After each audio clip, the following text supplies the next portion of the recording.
The Late Night Alternative with Iain Lee on Talk Radio. We have ways of making you talk. I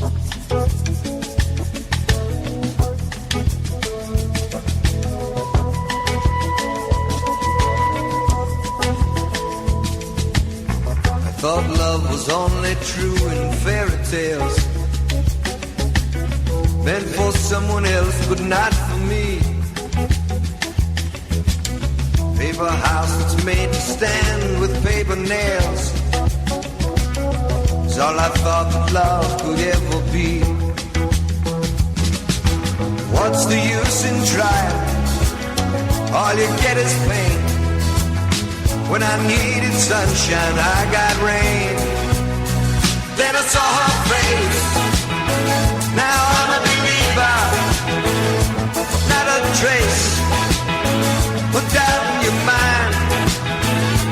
I'm in love, and I'm a believer. I couldn't leave her if I tried. Not if I tried.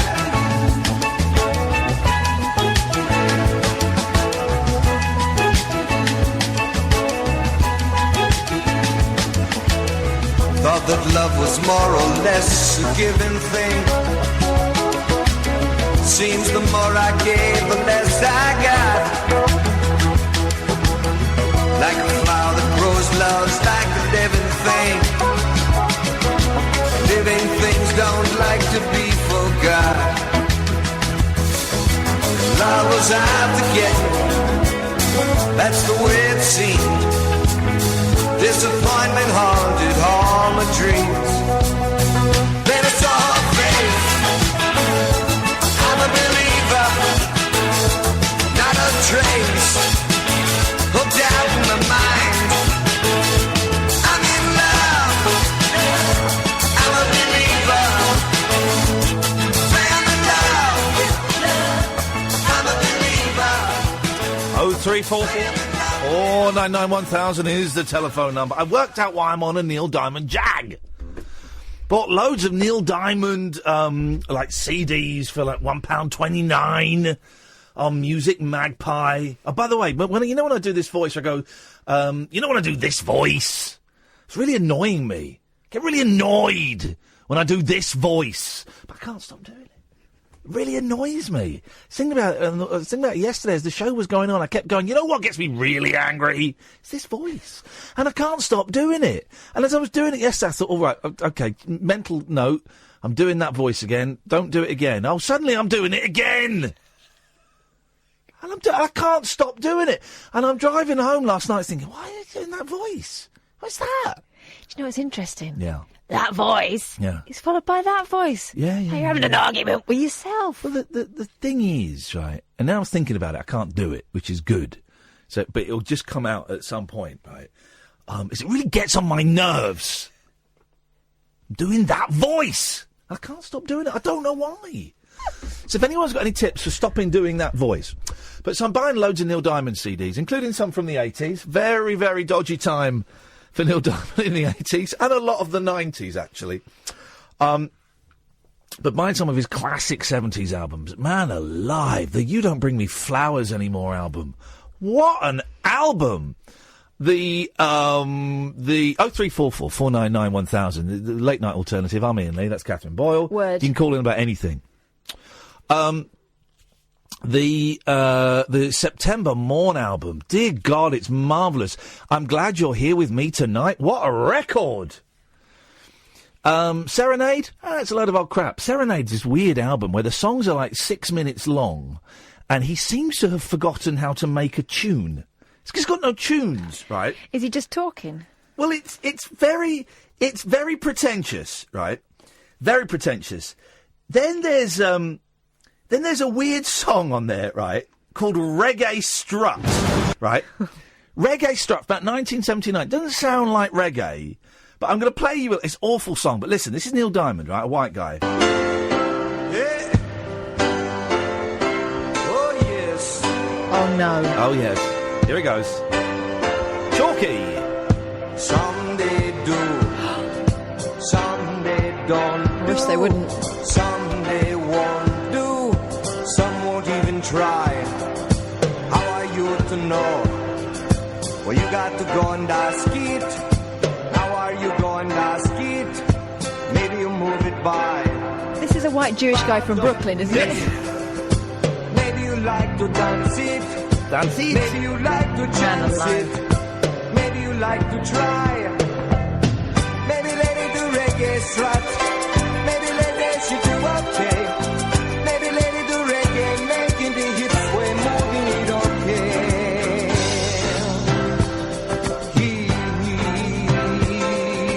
Na na na na na. That's something, isn't it? Wow. That's something. Anyway, so I'm listening to the You Don't Bring Me Flowers Anymore album today. It's a great album. I've forgotten how great. There's no stinkers on there. There's some weird ones, but there's no stinkers. The first song, American Popular Song, which is like this orchestral epic about American pop song, followed by Forever in Blue Jeans. What an opening 2 tracks to an album. But then there's this song, which I might play later, right? And as the intro, it's a song called Mothers and Daughters, Fathers and Sons. And the intro... It's a very... I mean, sorry, guys. This is a bit of therapy for me tonight. Let me just... The intro is a really... I haven't heard this album in about 35 years. 33 years. My dad used to play this stuff in the car all the time, man. Suddenly this song started. Oh, listen to this menacing intro. This is menacing.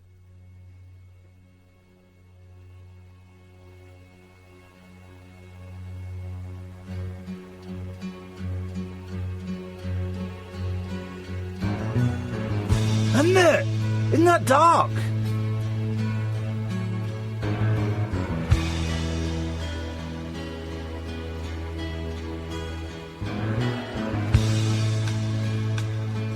And so they came. And it starts on the word "and," but it's dark. And I was driving, and it hit me, and suddenly something happened in my brain, right, that I can't explain. This is only music can do this.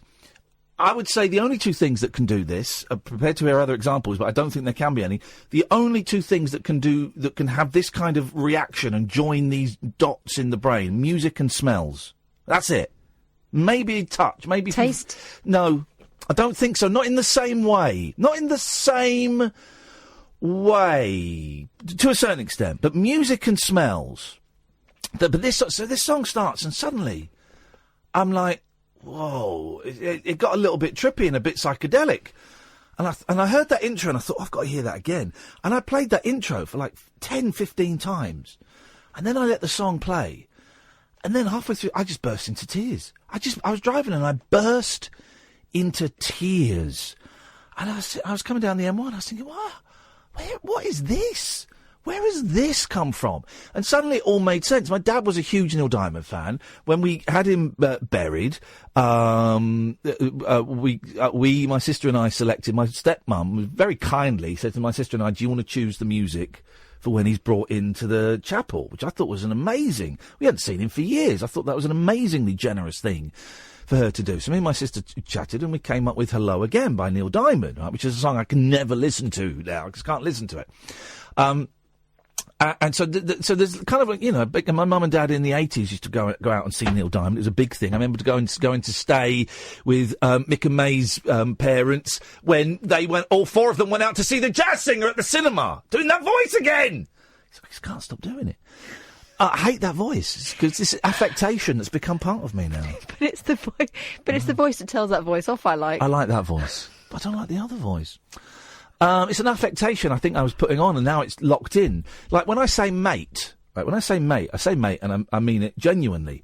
But it started off when I was 16 in the lower 6th, 5th form lower 6th. We would all say mate ironically because the young guy in ABC Music, the guitar shop on the Farnham Road in Slough, whenever you went in, would always go, "All right, mate, can I help you?" And we thought that was hilarious. So we'd all just go around going, "All right, mate, can I help you?" And we'd all just say mate all the time. But then after a while, it became part of my vocabulary, and now I use it all the time. Why am I telling you this? None of this matters. None of this matters. That's the thing. None of this matters. Someone tweeted me the other day, your show is just filler. I was like, but all radio is filler. isn't it? And you can have it filled with hate and with anger and with Muslims and with this Brexit group that have come up with no plan. You can fill it with that. Or you can fill it with a bloke who's potentially on the edge of another nervous breakdown, reminiscing about the guy in ABC Guitars on the Farnham Road in Slough who used to say, mate. Which would you prefer? I know what I'd prefer. Yeah, me too, mate. But unfortunately, we're working, so we can't listen to that. So we have to listen to this rubbish that your licence fee is paying for. So I'm buying all this Neil Diamond stuff because Catherine, when I have phases. For a while it was Dylan, then it was I don't know what it was afterwards. Then it was McCartney, and now it's Neil Diamond, where I just go and buy everything that I can. I don't listen to all of it, but I listen to a lot of it, and then they'll move on to the next thing. It was Dylan, then it was country music. No, I don't think it was. Well, there was a country music phase. No. Yep. No. Mm-hmm. You're speaking. That's fake news. It's fake news. There it is again. So 03444991000 is the telephone number. So so this Diamond stuff, I'm guessing, is in some way connecting with my dad, who died 5 years ago now. I think over 5.5 years ago, and I don't know why. And I guess it's because of the divorce is going through. That's happening. That's happening, guys. That's coming very, very soon. And I'd like to talk to my dad about me getting divorced, and I'd like to talk to my dad about the reasons that, some of the reasons behind the divorce, that after 2 years of living in a room, in a self-imposed kind of exile from life, I'm now living in a beautiful house that I can't afford at the moment. I will be able to afford a bit better next year, but I can't afford, and I'm starting to rediscover what it's like to be me. That's what I'm doing. And you've seen it, because you've come round the house and you've seen me kind of, happy there. And I'm starting to rediscover myself. And I want to share this with my mum and my dad, I guess. And my mum's too ill to really be aware of it. And my dad's dead, So I was listening to this Neil Diamond song. And I'll play it later. It's a great song. It won't mean anything to you. And a lot of you think, oh, it's a crappy song. But it's just nice. And it just reminds me of, I don't know, being 10, 11, 12 when everything was all right. And just driving down the M1, just burst into tears. Just floods of tears. Very, very strange. And I was driving to Willesden because I was buying off of Gumtree. Gumtree. It's like FreeCycle, but you've got to pay. I was buying some bedside cabinets because I haven't got any bedside cabinets. And bedside cabinets are so bloody expensive. They're like 60 quid each for cheap ones. So I've been looking on eBay and they've been going for like 60 quid each. Cheap ones. And then I found this set on Gumtree in North London, about an hour away from where I live, about 50 minutes, an hour away from work. I thought, well, I'll go. So I went, and I met this lovely woman, and she was selling them for 40 quid the pair, and I got there, and they were a little bit tattier than I wanted, and I opened them, and the shelf had fallen down because the pegs weren't there, and I went, I'm going to pass. She went, oh. I said, yeah, they're just a little bit tattier, then I'm going to pass. And she said, oh, you could offer me £30. I went, yeah, okay, Oh. So she was haggling for me. Doing that voice again. She wanted him out. She was haggling for me. I can't haggle. And I kind of thought 40 quid, you know what, buy cheap, buy twice. I might as well just buy an expensive pair. Then when she said, there's like, pause, about 10 seconds silence. You could offer me £30. Well, but you weren't doing a bargain. You actually didn't want them. No, I think you've misunderstood what haggling is. I think we both have. Both people involved in that deal did not understand the concept of haggling. She was going down on me. Well, that's a little joke there for the dads. A little bit blue for the dads. And some of the mums. Some of the mums as well. 0344 499 1000 is the telephone number. That might sound like a random and inconsequential opening monologue for a show. Sure, you stack that up side by side next to, I don't know, James O'Brien opening monologue at 10 o'clock in the morning. No comparison. His will destroy me. You stand that up next to Stephen Nolan opening monologue. There's no comparison. The facts, the weights, the details. Of course, they're going to thrash me, but neither of those gentlemen, neither of them, will have exposed as much of their broken and fragile souls as I just did. Bear that in mind. Catherine? I was going to say Roberto Peroni's quite good at it as well, but he writes it out word for word. That's cheating. After hours amusement for anarchists, air hostesses and jet-lagged Antipodeans. G'day, coppers. Can I crash on your floor? The Late Night Alternative with Iain Lee on Talk Radio. 0344 499 1000 is the telephone number if you want to give us a call. Good evening, David! Hi, Ian. Can you hear me okay? Yes, I can hear you okay, David. What would you like to say to the audience of the Late Night Alternative on Talk Radio tonight on this holiest of nights as we celebrate Jesus? Okay. Well, it was more to do with your point about you were saying about the sense of, like, when you smell something or when you hear a certain type of music. Yes. It brings you back and it made you feel emotional, etc. Yes. I've experienced that quite a lot myself, actually, in similar circumstances to yourself. But I have a kind of theory. I don't know if this is going to sound a bit strange. I don't think, well, for me anyway, that when you smell something, like even like an ex-girlfriend's perfume or something that you haven't smelled for years, I wonder where that was 20 years, going to go. It's not like, I don't think it doesn't remind me. It's suddenly, for a split second, I'm transported back. Oh, yeah. Oh, it's a weird feeling. It's time travel. It's time travel, man. I smell white musk. I'm in Kerry's bedroom again, 28 years ago. I'm in Kerry's bedroom 28 years ago. I'm there. I can see everything. I'm there. And that's why we start crying, because we're not there anymore. Yeah, we go back in time. What are the? I don't want to do the phone in what smells work for you. We might do that after midnight, because it's a good one. But go on then. What is the smell for you that takes you somewhere? To be honest, there's many. Like, I've got a similar one for, like, a certain, like, my mum used to put on this, like, hand cream, and it had quite a strong smell. My mum passed away, and when I smell it, suddenly, like, if somebody's wearing it, just bizarrely, I'm like, for a second, my mind goes back. Yeah. And it's like you remember how you felt when you were that age. Hand cream. Hand cream isn't as popular as it used to be, is it? Mums were always putting hand cream on. You know why? Go on. Dishwashers. Oh, well, I suppose so. Yeah, I suppose so. Yeah, but the dishwasher industry killed the hand cream industry, David. That's what we've learnt so far from tonight's show. Where the hell are you, man?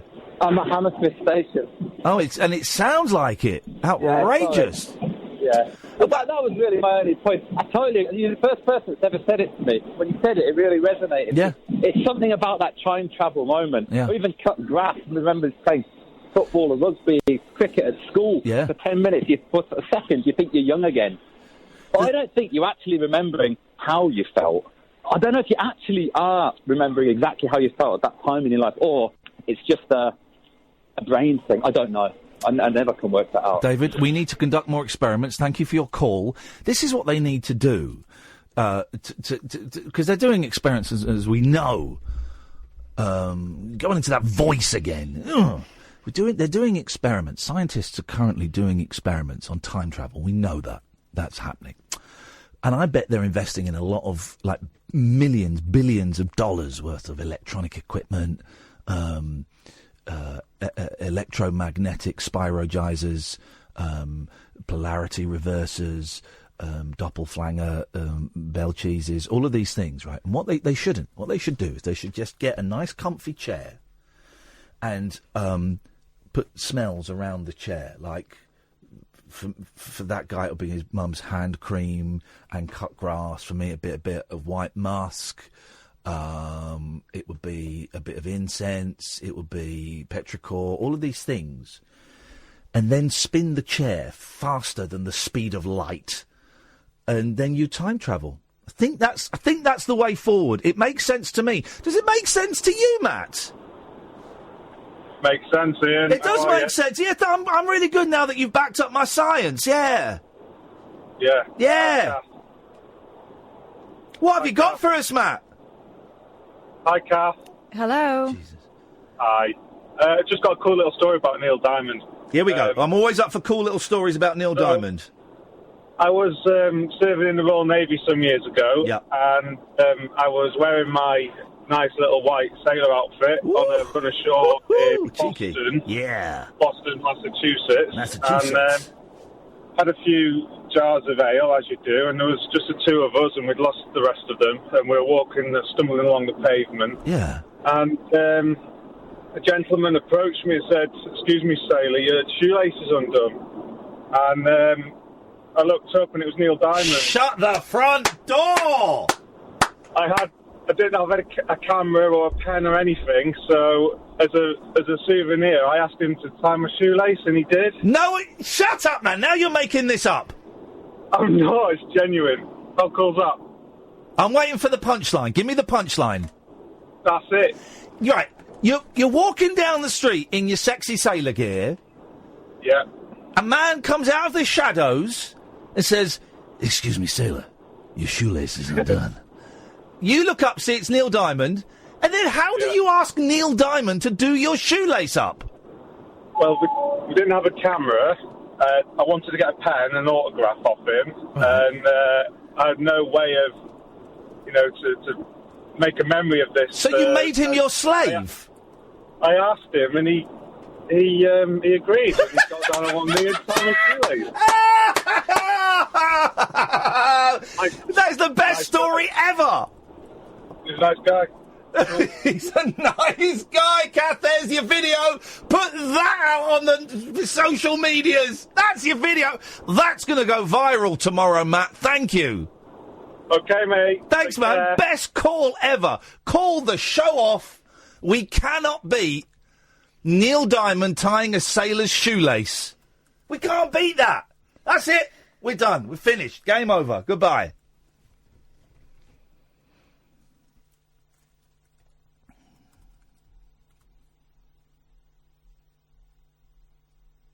Desperately trying to think of a Neil Diamond song with, like, the word tie in it. And I can't. That would have been the punchline. Would have been the tie. Oh, man. Anyway, and that's a great call. Neil Diamond. But what? How would you go? Excuse me, sailor. Your shoelace is undone. Oh, bloody hell, it's Neil Diamond. I haven't got a pen. Would you tie it for me? Be my honour to thank those who served. Thank you for your service. He's down there. Wow. He's down there doing it. And he looks up. Thank you for your service. Wow. Hey, Neil, while you're down there, mate. Hey, that's a step too far. But for your service. Oh, stop it now. Come on. I'm not, just for legal reasons, I'm not in any way saying Neil Diamond gave pleasure orally to sailors on a regular basis. Not on a regular basis. It's a one-off, once-in-a-lifetime offer. Neil Diamond. Oh, wow, no. Yep. I mean... Let's go to Dan. Hey, Ian. Hey, Kath. How are you two this evening? Oh, I'm not going to ask you, actually, because you don't like that, do you? Well, you did ask, and then you did ask, and then we went to answer, and then you just said you weren't going to... You retracted it. And you know what I've written in capital letters right here? I've written, don't ask how they are. No, that was real that I wrote down. Oh. I know I messed up. That's okay. I'm a long-time listener and a first-time caller, yes, and buddy. I thought it was about time I stopped leeching off the show and actually contributed. Here we go. This is great. I've got to say thank you to everyone. This show is funded, of course, by your licence fee. This is Britain's most listened to late-night phoning show, and now Dan, at long last, is pulling his weight. He's got some stones, and he's picked up the phones, and he's pulling his weight. Let's get Dan's contribution. Here we go, Dan. You little pebbles. Yes. Hey, Ian. Okay, so two things. Firstly, I want to say, on a completely off topic, it's a boring one, but you... I've really, really helped me in the last year to totally change the way I judge people, in that I don't do it as much now. And I can say I'm someone who suffers a lot with anxiety, and the less I've been judging other people, the more I've been accepting myself. Okay. So I want to say I really put that down to you and the show. I've learned a lot night after night, so thank you very much. Okay, well, can I give you some advice? Oh, yeah, go on. Man up, snowflake! Man up, you pussy! What the hell is this? What the hell is this rubbish? Man up, boy! Okay, I've got something better for you then. Okay, go on then, thanks, man. Okay, so I want to tell you of one of my diseases. Well, it's an illness. Yeah, it's a quirky one, though. Yeah. And I'm not making light of it. It's actually, been an issue for a long time. And it's no joke, and it's 3 words, and it's called sexually induced sneezing. Here we go, mate. You're one of the SISs, which I've heard so much about, but it's great. It's a pleasure to speak to someone. Tell me about it, man. What happens? Okay, so there's 2 forms of it. The more severe one is that when you are being romantic, it encourages you to sneeze, which obviously has its own issues. Or not, I don't know. It could be a positive thing, depending on how you look at it. The other side of it, though, which is me, is that if you need to sneeze and you have a romantic thought, it makes you sneeze on the thought. Does that make sense? Well, okay, so it's not. So is it if you're having intercourse? Yeah. You're sneezing everywhere. That's one form. Okay. Unfortunately, I don't have that. Oh, so if you think. Oh, I'd like to touch a lady or a gentleman. I don't know your preference. I'd like to touch somebody's bottom. That would make you sneeze. Yeah, that's right. Wow. So the reasoning for it is. So if you walk, if you're in a room and you fancy someone, you're just going to be sneezing all over the place. Yeah, absolutely. Yeah. Unlucky, dude. Yeah, I know. It is. But the worst part about it was, I read from research online, which is sketchy at best, that it's actually hereditary and passed down, it's believed. So I did the naive step of asking my mum, Mum, I experienced this. Do you experience this? Yes. And she was like, No, not at all. It was the conversation was done. Oh. A couple of days later, I was just in the living room and I sneezed. With your mum? My mum was in the room, and I looked over at her, and she looked at me, and I thought, I shouldn't have told you that. I should not have told you that. So you want to have sex with your mum? I think you're reading between the lines. Well, I'm just trying to deconstruct your sick mind. I know, yeah, it did sound that way, didn't it? Yeah. It did sound that way. The reason for it, if you're interested, I don't know if you are or not, but I'll carry on until you cut me off. Okay. They think it could be one of 2 things. One, which sounds more plausible, is that, neurons in the brain or whatever, it just, the parts that are linked to those, sexual desires are also linked to sneezing. Yeah. And the other one... Is it not a blood pressure thing? I would have thought, blood pressure... but that's bonus. Yeah, that makes sense. Yeah. Kathy's giving me a dirty look. Why are you saying that? Why are you giving me a dirty look, and then I'll explain it better? It's obvious blood pressure. You said under your breath, blood pressure. Oh, no, that's... No, but you gave me a dirty look at blood pressure. Blood pressure, because you see someone attractive, and it's not happening now, and your heart goes bum-buddy, bum-buddy, bum-buddy, bum-buddy, bum-buddy, bum-buddy, bum-bum-bum. Goodness gracious. Wait, no. And I just thought that might put pressure on your nasal cavities or something? And that's apparently another theory behind it, is that there's a little bit of erectile tissue in the nose that when you have them feelings, I've heard that. It increases a little, just a tiny bit, but enough to make you then sneeze. I've heard that. So, your nose could, have an erection, I guess. You could get instead of a boner, a nose boner. Yeah. Or maybe they just call it a Pinocchio, I don't know. So is a sneeze your nose ejaculating? Oh, maybe.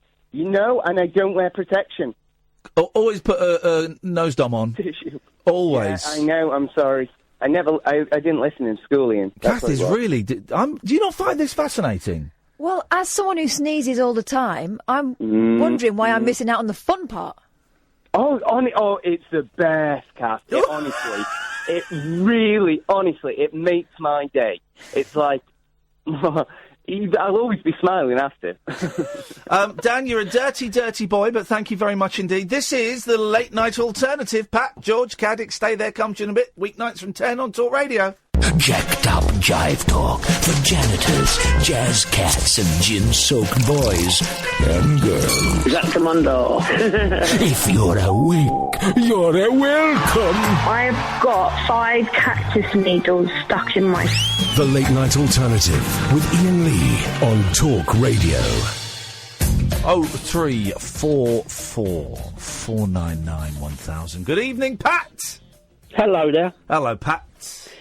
Yeah, you know the last caller you had on with, every time you're sneezing? Yeah, dirty pervert. His number has been given to the police because that is disgusting.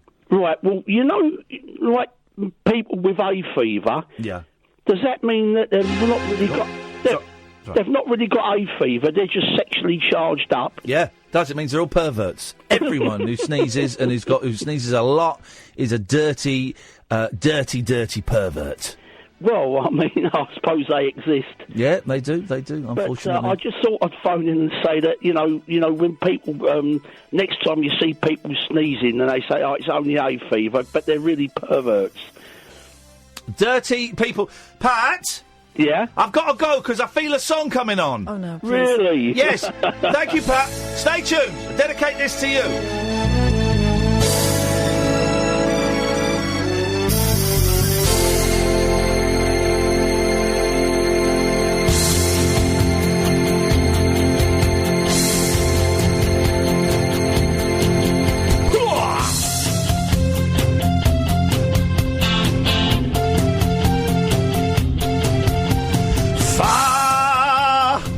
We've been traveling far without a home, but not without a star. Free, only want to be free. We huddle close, hang on to a dream.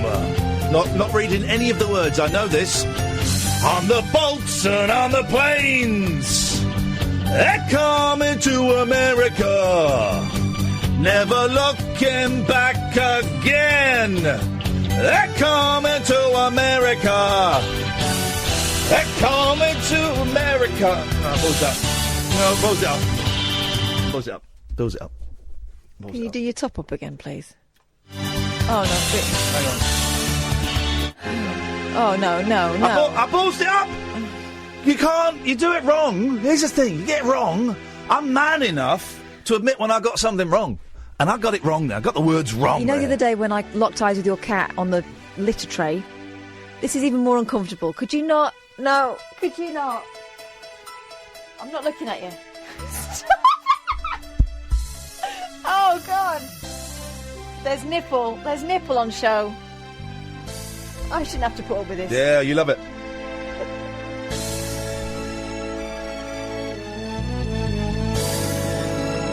Here comes... Ladies and gentlemen, Mr. Neil Diamond.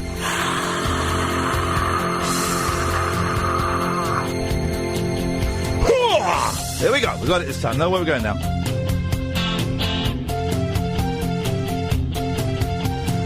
Far, free, far, we've been traveling far without a home, but not without a star.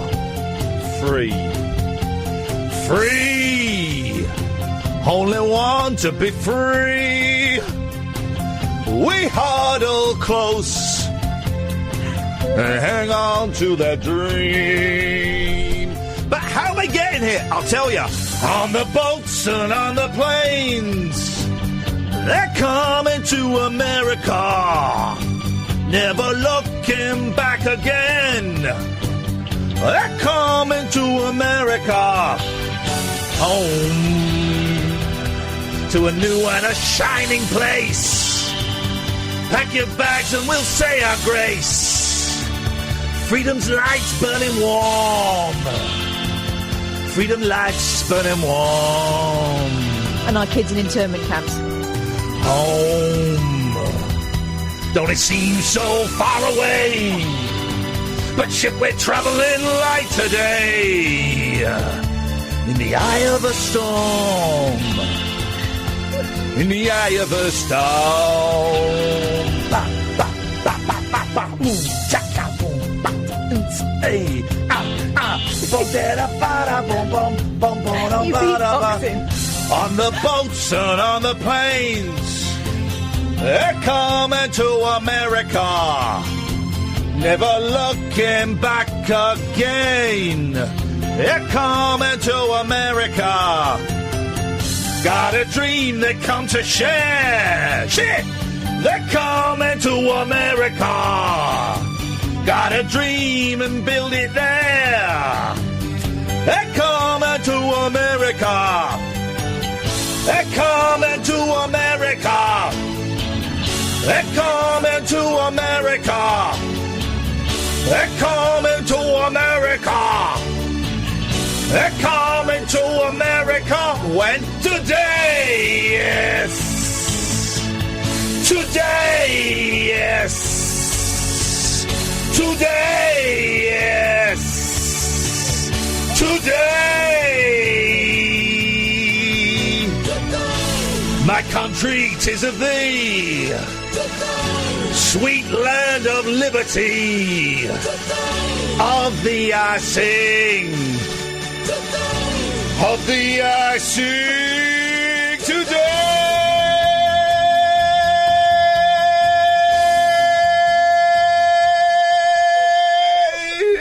Oh my God! It finished a bit early there. It goes on a little bit longer. Not early enough. Goes on a little bit longer there. This is Talk Radio, home of the hits. Dead of night discourse for disco queens. I'm related to Jedward and Dolly Parton. Dairy farmers and distant fathers. Yeah, whatever. The late night alternative with Iain Lee. Doing lots of things that we don't know about, we can't control. On Talk Radio. Yes, great.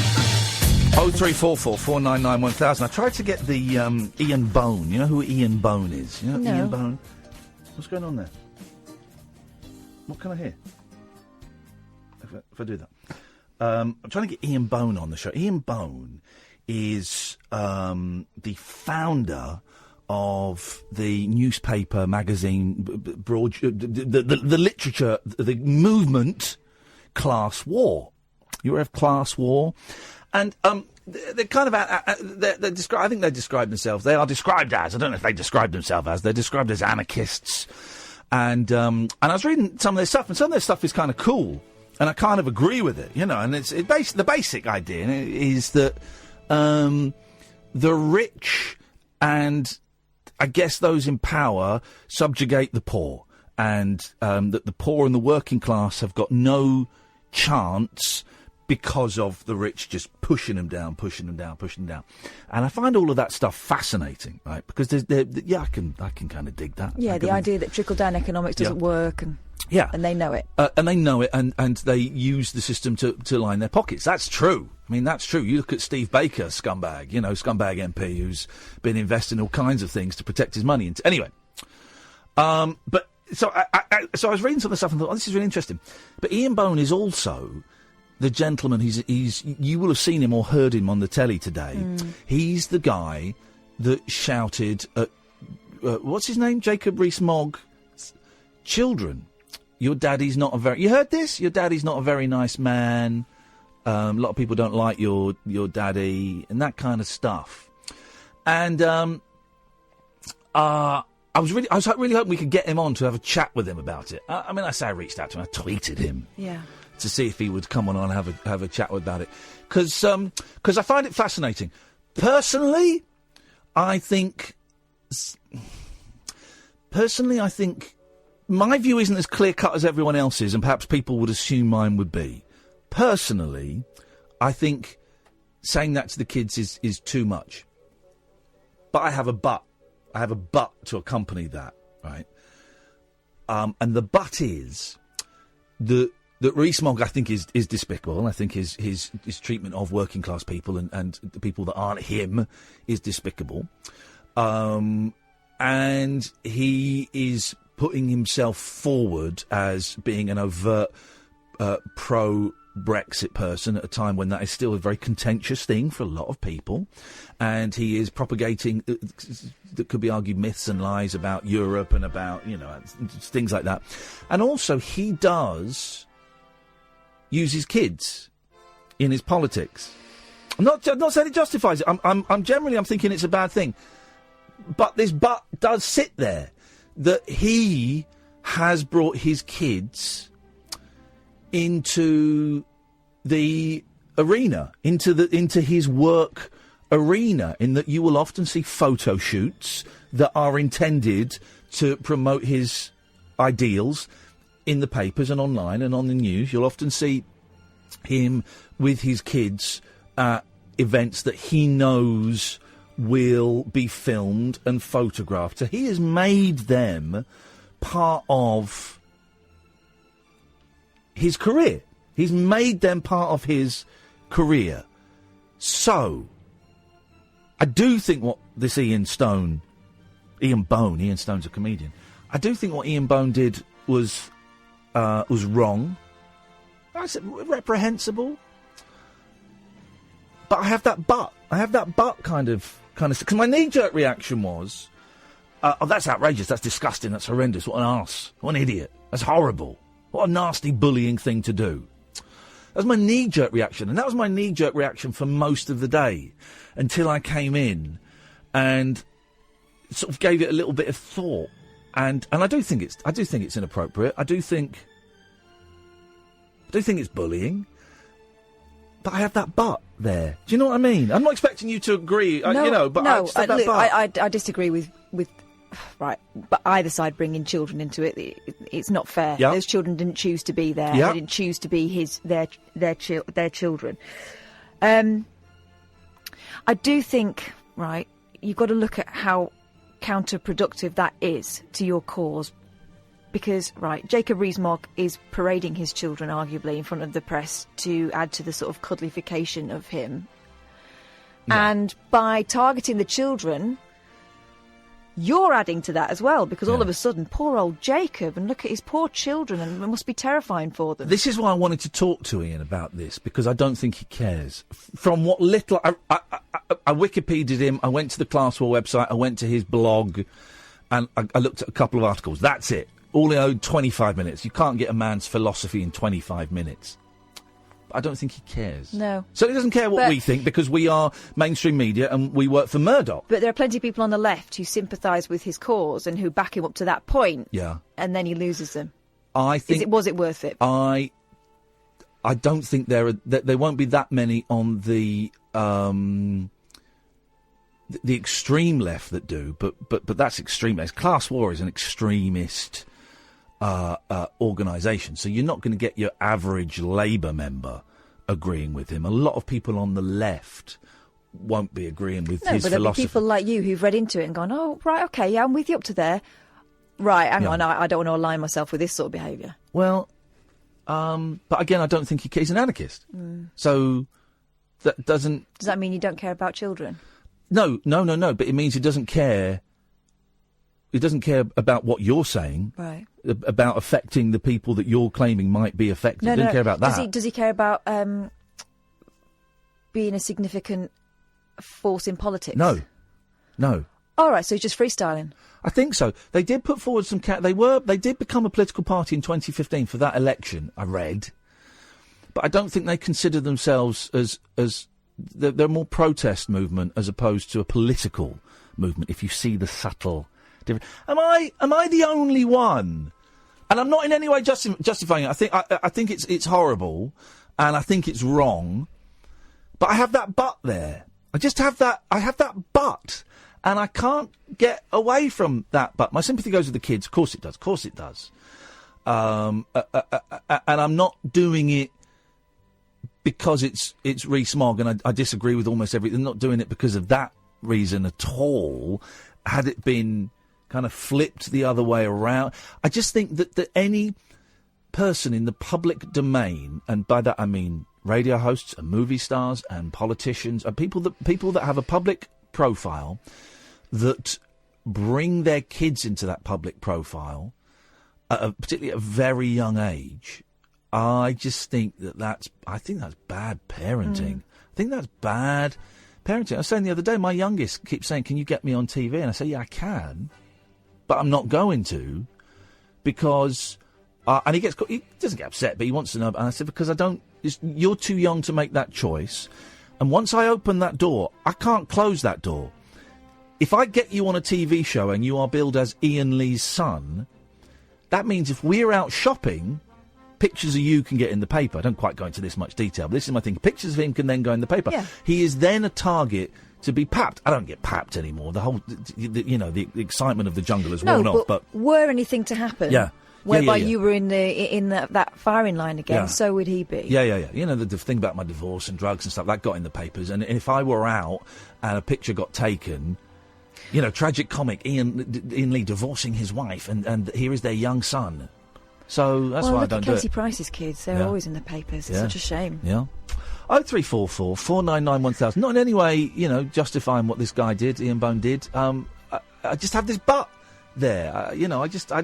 Maybe that's just me. I don't know. 0344 499 1000 is the phone number. Good evening, George. Good evening, Ian, Kath. George.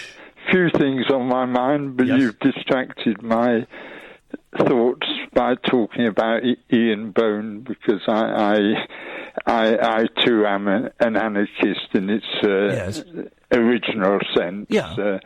Anarchy being a harmonious state of existence which makes government unnecessary. Yep. And I go along with that totally. And I did connect with him in 1985 when he organised a Bash the Rich march, which was supposed to be marching on Hampstead, but got diverted at Belsize Park. You saw a bit of film of that. Yes. And, so it's just a bit of synchronicity. I'm sure he'll come on your programme. Well, I've tweeted him, and he may do, he may not. I don't know. But I thought he'd get a fair hearing. Yeah, no. If he came on here. I think he probably will. Anyway, other things you were talking about. If you could lose one of your senses, what sense would that be if you had to lose one of your senses? Smell? Yeah. No. Oh, I could go without smell easy. I love smells. Yeah, well... Smell this. Oh, don't be disgusting. No, I think most people would agree with you. But you were talking about smells. My knee-jerk reaction. My first thing I was going to say taste, but no, I love taste. I was just thinking, nice burger, a bit of cheese. Yeah. Some nice roast lamb. So hearing. I need hearing because I want to hear my children's voices and music. Touch because I love to pleasure myself and others as often as possible. Sight because I want to look at as many wonderful works of art and boobies as possible. So smell, whatever. Yeah. What would you get rid of, Kath? Smell, it's rubbish. I love smell. It's rubbish. I love perfumes and stuff. How could you go without smelling a flower again? All right, be blind then. No, I quite like looking at stuff. Okay, go deaf. What kind of crazy scenario is this anyway? Why do I have to choose? Come, play George's game. All right, well, what if a genie pops out and says, "Oh, you didn't realise, but now your wish is granted"? Oh, you're an idiot. George, what would you get rid of? Oh, smell, definitely. Yeah. I think most people would, because there's so many bad smells about. And my favourite smell is the freesia flower. Yeah. I used to wander around with little bunches of freesia flowers, giving them out to young ladies that I was attracted to. And yes, the smell of freesia would be my smell. Kath, you've got 5 seconds. 4, 3, 2, 1. You've lost touch.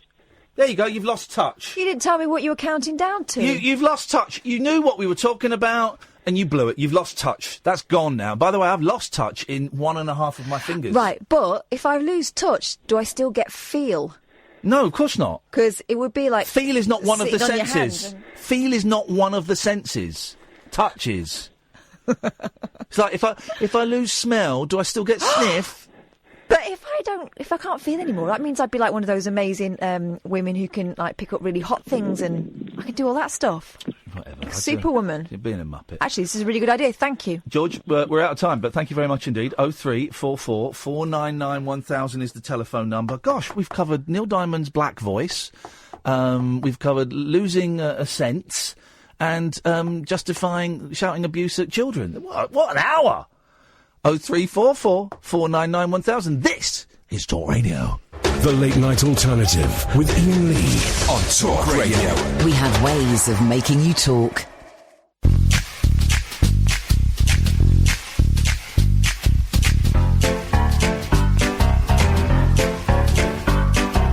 Sometimes Miley Cyrus, she sings a song or two. She likes to play a guitar as well.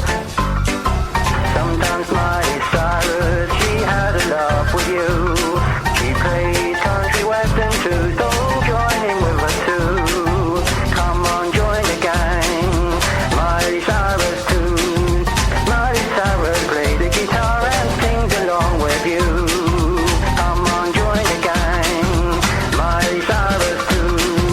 Miley Cyrus sings along with you. Sometimes Miley Cyrus, she's sometimes Miley Cyrus, she's sometimes Miley. You're singing the same song? I'm not feeling the musical vibe. Sings a song or two. Ooh! Coming up in Miley Cyrus style now, sitting there strumming away in front of me. Miley playing with the guitar, playing it hard. Miley Cyrus doing it styling now. Miley Cyrus, here she come now with the guitar. Ooh! Doing it styling, Miley. Doing it styling. She playing guitar and strumming in front of me. Miley. Miley.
Guys, that song got to number 32. This is not even a joke.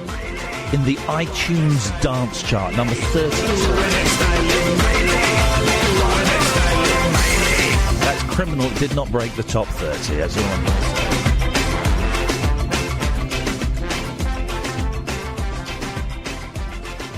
Oh, 0344. That's enough of that rubbish. 0344 499 1000 is the telephone number, dear listener. The Late Night Alternative, weeknights from 10.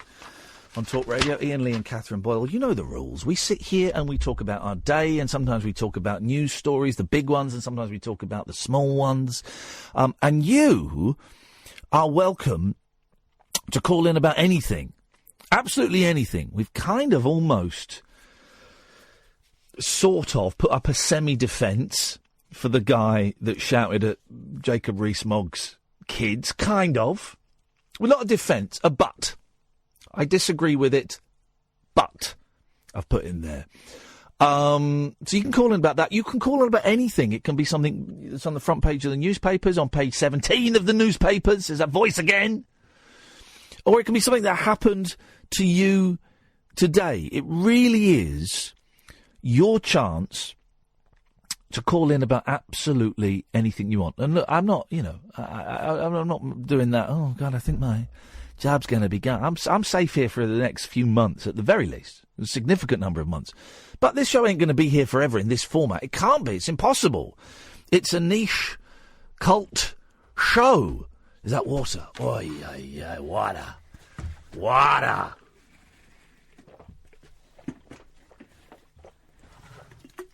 Thirsty.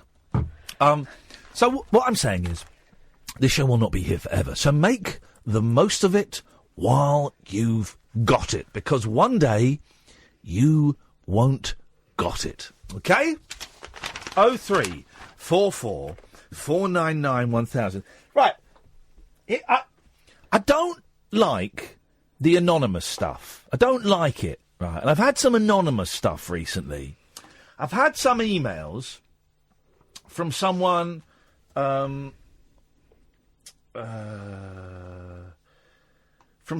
who calls himself Oh No, Not Him. Right, that's the name. Oh No, Not Him. Sending emails. They're nice emails, but there's no name, and I don't like it. It makes me uncomfortable. I mean, this nice email. Iain, I remember Catherine from the last place. She was recording inserts that were worthy of Kenny Everett. Please remind her of that. Next, have you heard of a chap called Andy Collins? He's good. Took over from some geezer on 3CR. Same age as you, grew up a few streets away in Slough. Then there's a weird bit. When the calls ain't coming in, he's confessed to being Jewish too. I don't quite get with that. But just sent me a few emails, and I just think, nah. Put a name on. Put a name on. Even if it's a fake name, put a name on, and then we can have some kind of connection. But doing it anonymous. And then there was someone else sending emails. Again, they were really nice emails. But I wonder if I can find them. Anonymous. Here we go. From something called Photobox Studio. Hello, Iain. About 3 weeks ago, we sent you a postcard. We need to know if you've received it. Have you? Postcard of a flamingo, and I did get it. So I replied, yes, I did. Did you like it? Yes, I did. You're being very mysterious. You're being even more serious. Listen, I meant it. You're a good bloke, even if you might not think so. Please keep on keeping on, because there's people out there who love you and care about you. Love and peace. And then I wrote, OK, I'm not really into the anonymous stuff, so thanks, but no thanks. OK, says Photobox Studio. We aren't part of the anonymous society. We're just a bunch of photographers trying to tell you how to feed your cows. Gonna leave you alone now, I promise. Why couldn't they put their name on it? It just makes me feel very uncomfortable. And we get letters from time to time. The nutty lady who does it on the purple paper. Mm-hmm. We get letters that are anonymous and cards that are anonymous. And I don't understand it. Because anonymity creates, generally, at the very least, unease in the recipient. Particularly if it's, someone telling you you're doing great, or someone giving you a suggestion, or on how to do the show, or how to help with a mental health thing. Or the anonymity sits with me very, very uncomfortably. You think, well, why do they want to be... And why don't they want to tell me? There's a power imbalance, isn't there? Yeah. Even if what they're trying to do is reach out a hand. And I think, some of the things you've read there, they're trying to be friendly. Oh, they're nice, but it's unsettling. And then when I've specifically called them out and said, I don't like the anonymous thing, who are you? We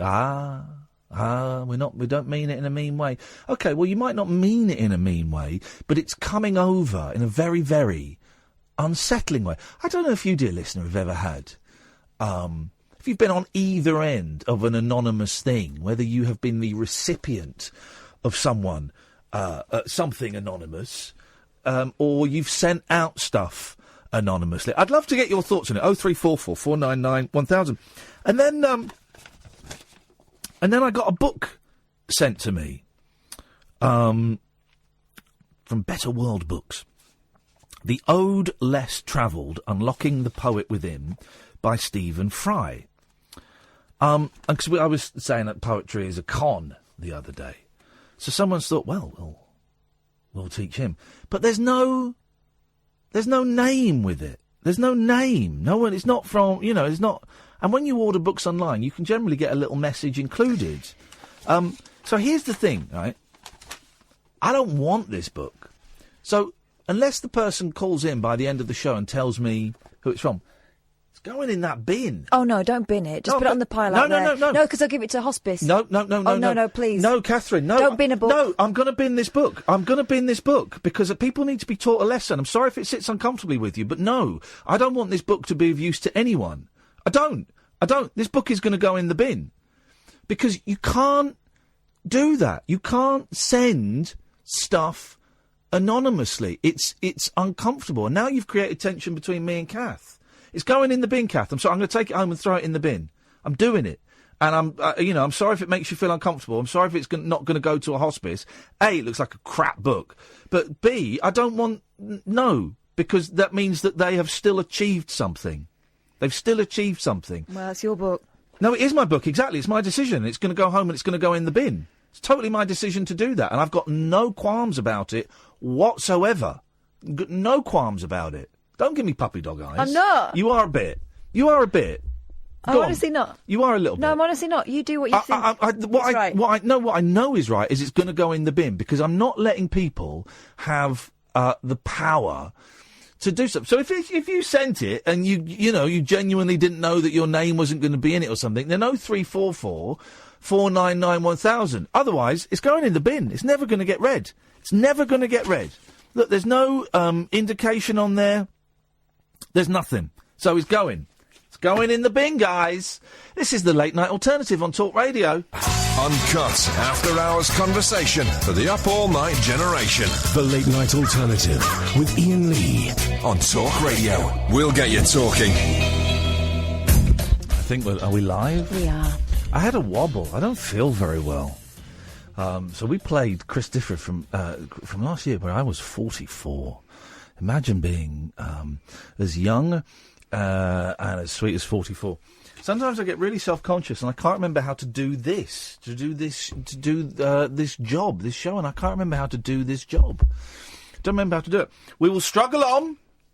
We'll make it to 1 o'clock when Paul Ross will come in and do his thing, and then we're all going to go home. We're going to go to bed, and we will never, ever mention this ever again. 0344 499 1000 is the telephone number if you want to give us a call. You can give us a call about anything. Here's the problem. I went for a run today for the first time in, maybe not in that long, maybe in a year. For the first time in a year. Because I'm fat and I'm old and I'm unfit and I can't keep up with my kids and I got tits. And by the way, I Can't Keep Up With My Kids and I Got Tits is the title of my autobiography that's coming out later in the year. So I've been thinking for ages, I'm gonna start running. And my friend Simon came over at the weekend and he's never been particularly fit, but he started running. Thinking, oh man, I'm gonna do it. So I re-downloaded, because I had one last year and I did it for a bit and then I stopped, one of those Couch to 5K apps, and I was just lying in bed today and I couldn't get up. I just couldn't get up, and I was thinking, oh man, oh God, and I made myself get up to go for this run. On the first, I'll play you some of the app because you can hear the kind of nonsense that you have to put up with. So it's the first one, so it's pretty simple stuff. There's not actually. So this is I don't want that. Stop sending me pop-ups. So this. Begin with a 5-minute warm-up walk. Okay. I used to like that bit. That was the bit. So you start with, so it's 25 minutes, right? And the first 5 minutes is you just go for a walk. Beautiful. And then after 5 minutes... Start running. You'll run for a minute. And then throughout it, she goes, you're doing great. Huh? Keep at it. Jesus. And then the next bit... Slow down and walk. Okay, I like this bit. So you walk for a minute and a half. So walk for 5 minutes, run for a minute, walk for a minute and a half, Start running. Now you run for a minute. Slow down and walk. Oh, okay, you do that. Start running. Okay. Slow down and start running. Oh, jeez, and it's just... It was so painful. She only ran in for about 7 minutes in the whole thing. Let me stop that, because I've done that one. You've reached the halfway point. Right, thanks very much. Okay, and I'm ending that workout. And it was just... Oh, it was torture. I've done it for about 7 minutes in total, with massive breaks in between. And I've got... Because I'm doing it in sort of the countryside, sort of the farm. But I had my hat pulled down, and any time a car came past me, I'd sort of look down. I don't want to get recognised. I don't want to be recognised, and I don't want to be recognised looking fat and puffy and sweaty and out of breath. That's not the look. That's not the look that I'm going for. So I did that, and I got home, and I just wanted to die. I can feel, and I know tomorrow I'm going to feel it, because I can feel it tonight. My legs getting stiff and tired, and I'm kind of thinking, I'm not going to do it tomorrow, because you don't do it every day. In my head, I'm sort of planning Friday, because if I don't do it Friday, I won't be able to do it till Sunday evening, and I'll be too tired Sunday evening. So I'm thinking Friday, and already I'm thinking, oh, Jesus, I just can't be bothered. What's the point, really, of going out? Oh, the point is, I'm fat, and I got tits, and I'm unfit. That's it. That's the point. And I need to change that. But man, it was horrible. You're not a runner, are you? No, and I tried that, and I did the couch to 5K. I think I got today. I might have done it for 3 weeks. Yeah. But I didn't get to the proper running part. I just can't do it. And the other thing was, right, no one's going to recognise me. No one gives 2 hoots about me, but I felt really self-conscious about it, because I'm just not a good runner. And when I'm running, you can see on my face that I'm concentrating on not stopping. My tracksuit trousers are too short as well. I mean, underwear... Looks like my hems had a row with my ankles. And my underwear was, like, creeping up places where it shouldn't have done. And I tried Commando. That didn't work either. Gosh. I bought running pants. I've never worn them, because by that time I was like, sod this. Wow. This is just not for me. But, you know, at the end, it'll show a little map of where you've been. And some people put it on, like, Facebook and that to show off. Mine was I was always diving into the undergrowth. As soon as I saw someone coming in the opposite direction, I would just disappear. Yeah. So I just wanted to just be by myself and do it by myself, because I knew that I was a sweaty mess. It's But you know what? No one gives monkeys, really, do they? But I journeyed 3.3 kilometres. But that's not far, and I was walking. I do kind of wonder whether it's any better for you than just walking fast. Well, yeah, I got into my walking, but I just can't lose any flipping weight. I know you said a Mars bar, I need a little bit of sugar. But I came back, I had some scrambled eggs on a little bit of granary bread. There's the voice again. But I need to lose some weight, and I don't know. I can't seem to shift it. And when I came off those pills that were making me fat, I dropped a stone in like 3 weeks, and then I just put it on again. So no, I don't think you're as big as you were. No, I'm not as big as I was I haven't weighed myself for ages. I'm not. I would doubt I'm 16 stone, but I'm well over 15 and a half. I'm approaching 16 stone. And then I'm also looking at maybe doing a bit of yoga. I'm going to go and do some yoga, because that's good for you physically and good for you mentally, and it'd be nice to go and do something like that. But the only times I've done yoga a few times. One was when I was a member of this gym, and you get all the classes for free, and yoga would always be booked up. But I got in there a couple of times, and there'd be like 40 people in there. And of course, I was the only bloke. There were no other blokes in there. Why don't blokes do yoga? I don't get that. There were no other blokes in there, and I was at the back of the class, and I couldn't do it, and it hurt, and I was out of breath, because yoga's physical. And exhausting, but I didn't care, and I did it. I enjoyed it. So I'm kind of looking at yoga classes where I am. But I found two, and one is £10 and one is £11. But that feels well. Part of me thinks that's expensive, because the gym I was in was £20 a month, and you got all the classes for free. And I don't think there's anything like that where I'm living at the moment. But that's like suddenly you're paying £45 a month to of a very toned woman shouting at you, basically. Oh, do they shout? Well, it felt like shouting. They're probably talking to you in a car. But they do that thing when they walk around, don't they? And then they just give you a little push on the shoulder so you go down another inch. Yeah. Oh, flipping heck.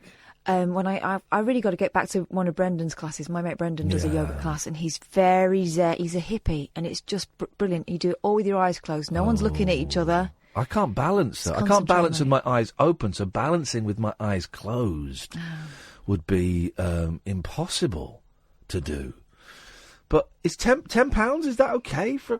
I mean, I can't really afford it at the moment. But is £10? Is that 03444991000? Just tell me how much is £10 good for yoga, or is that expensive? I don't know.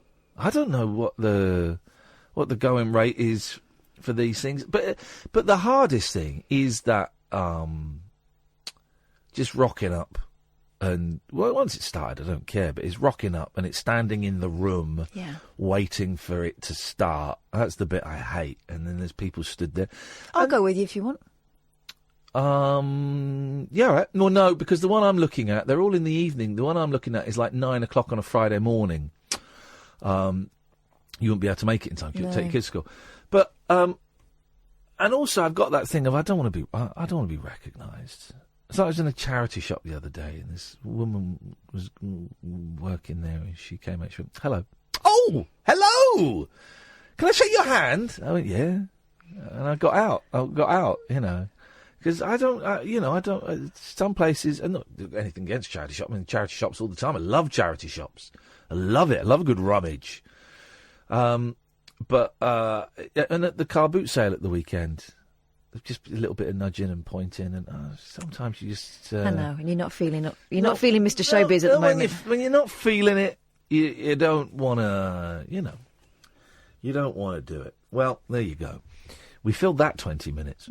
I don't know. I feel a little bit. I feel really self-conscious. Is how I feel, and it's hard to do a free-flowing performance of jazz music when you're feeling self-conscious. So the next hour is going to be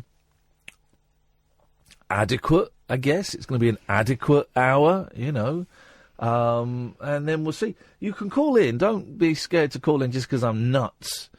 It's not contagious. 0344 499 1000 is the telephone number if you want to give us a call. 0344 499 1000. Costs you pennies at the most, probably free. You speak to Sam and he calls you back immediately anyway. This is the Late Night Alternative, weeknights from 10 with Iain Lee and Catherine Boyle on Talk Radio. Across the UK, online and on DAB. Get an earful of unusual nocturnal emissions with radio's Lord of Misrule, Iain Lee. No relation, thank God. Unfiltered Night Talk with the original king of unconventional conversation. The Late Night Alternative with Iain Lee on Talk Radio. 0344 499 1000. Last hour of the show. We had a little wobble in the last hour. Just kind of sunk. I'm in a weird space, man. It turns out, here's the thing. Let me say, Carol and Louise, stay there. Here's the thing, right? Divorce. Turns out it's really, really, really stressful. Really stressful. And everyone talks about it and bandies it around as a word. And it happened to your mum and dad and it happened to your mates and all of this. It turns out, right, that the D word is way more stressful than we would ever imagine in a million years. When you're staring down the barrel of it, when you spent thousands of pounds on a solicitor, when your kid's future is at stake, when you've been living in a room for 2 years and not had any money that you can really access because you don't know how much money you've got, when you finally move into somewhere that's actually quite a bit further away from your kids than you like, when you want to be a responsible adult, and a responsible parent and a responsible ex and pay your fair share and then some, the whole thing is stressful. And then there's the loneliness, man. Sweet Jesus. The loneliness of going home every night, going home and looking on Twitter, because I don't have Twitter on my phone, and see what I've missed in the hour and a half that it's taken me to get home, and thinking and listening to a little bit of Paul Ross and a little bit of Dotton, and then watching something on YouTube and thinking, well, I guess I should really go up to bed now and go to sleep. And the cat is there telling you to go up and go to bed, and you go, I guess I should go up and go to bed. But you know what? There's no one up there in the bed to go up there too, and I go up to bed and I do a pee and I put my pyjamas on and I put my eye mask on and I have my phone on with the timer so that it switches off after an hour, because I like to fall asleep listening to the radio, and there's no one there, and it's a bit lonely. That's what I'm saying, Kath. It's lonely, man. And then you get up and you wake up, and it's like 9 o'clock, and you think, I haven't got to be up now. I'm going to go back to sleep. You go back to sleep, and then you wake up, and it's 11:30, and you think, I haven't got any reason to get up. I have tomorrow. I've got to be in London at midday. But you think, I haven't got any reason to get up. You're just going to stay in bed. You stay in bed for a bit, and then you go, I might as well get up, and you go downstairs, and you look at Twitter, because you haven't got Twitter on your phone. And then you find yourself like an hour's passed and you sat there with a coffee looking at Twitter. What is that? Looking at Twitter, looking how many tickets you've sold, looking at Facebook, going back to Twitter, looking at a forum being rude about someone. What life is that? And the cat's there, and you clean the cat shit out of the cat litter, and you think, is there a meeting on nearby? It's too late. I missed a meeting that was 45 minutes away. That's it. That's my existence at the moment. It sucks a bit, really. You'll be all right, but it just sucks a bit. Then you come in and you do this, which is great. You get to work with Catherine Boyle, my best mate, which is lovely. But it's just a bit lonely at the moment. You know what I mean? Yeah. You know what I mean? Don't be sad. I am sad. Why are you sad? For me? Yeah. Oh, no, come on. I deserve it. I was a terrible husband. It's my fault. I messed up. But I can't even be bothered to turn on my PlayStation. I can't be bothered to turn on my PlayStation. You will. I did today. I listened, because I've moved my stereo into the living room, and I got a new Dan Hicks album. So I listened to a bit of Dan Hicks and read a bit from my NA book, because that's a good thing to do. Chapter 8, we do recover. But it's just, it's that. Don't be sad for me. It's going to be, I'm going to get some fighting dogs, and I'm going to keep them in separate rooms. And then I'm going to invite the lads round, and we're going to have a dog fighting session. Then we're going to have cock fights, but not with birds. 0344 499 1000 is the phone number. You said the magic word, you know it's going to appear. Good evening, Carol. Hiya, Kit. Ian. Ever seen two cocks fight? No, but I have seen two together. Oh, God. But my friend has chickens, and I don't like cockles because they can't shut up. No, they can't shut up. And you just got called home from the pub, and it's 6 o'clock in the morning, and they're squawking and carrying on. So I'm not a morning girl. Someone said, otherwise I wouldn't be listening to you. No, exactly. You're a nighttime good time girl. Yeah, but in between, I'm chronically sick and disabled, and I have chronically perverted. I'm not. I'm a normal lady. Your disability is your insatiable sexual appetite. Can you get a blue badge for that? I'll tell you what. That's why you need a can. I'll tell you what. You won't believe. I had to go to the nurse for my smear test, and they said, ask you how many sexual partners have you had, and all this, and all these intimate questions before they stick the thing. Don't they just have a box over 50 and you just tick that? Well, I said I haven't been with anybody. I said, Margaret, I think it's healed over. Oh. Can you see? Yeah. You want my and I said, why do you? She said, have you got anybody? I said no. Oh. She said. I said, why do you know anybody? Because you've been married twice. Have you got any leftovers that you can... And do you know what I thought? Yeah. The best way for a sexual partner now, because I've been divorced, I've had the big D. Well, mine was more of a dumped when I was poorly kind of divorce. Yeah. But, it's just a nasty. Well, James on Twitter is suggesting that we could maybe join Talk Radio Singles. No, do not go on a dating agency. Unless, of course, it's the one we're advertising right now, in which case, another sign up. person at the moment to mither you. I don't want to get mithered. I want to get licked. I want to get licked. I don't even want to get licked. I don't want to get mithered. I'm not sure what mithering is. You know what mithered is. It's a northern word. Go on, Kath, what is mithering? Pestered and bothered. Yes. And given headaches. Oh, I don't know what I want, what Carol. Kids do to you in the supermarket. Oh, can I have this? Can I... Stop mithering me. Shut up, kids! Yeah. I was just going to say to you... Yes? There is a big difference between loneliness and aloneness.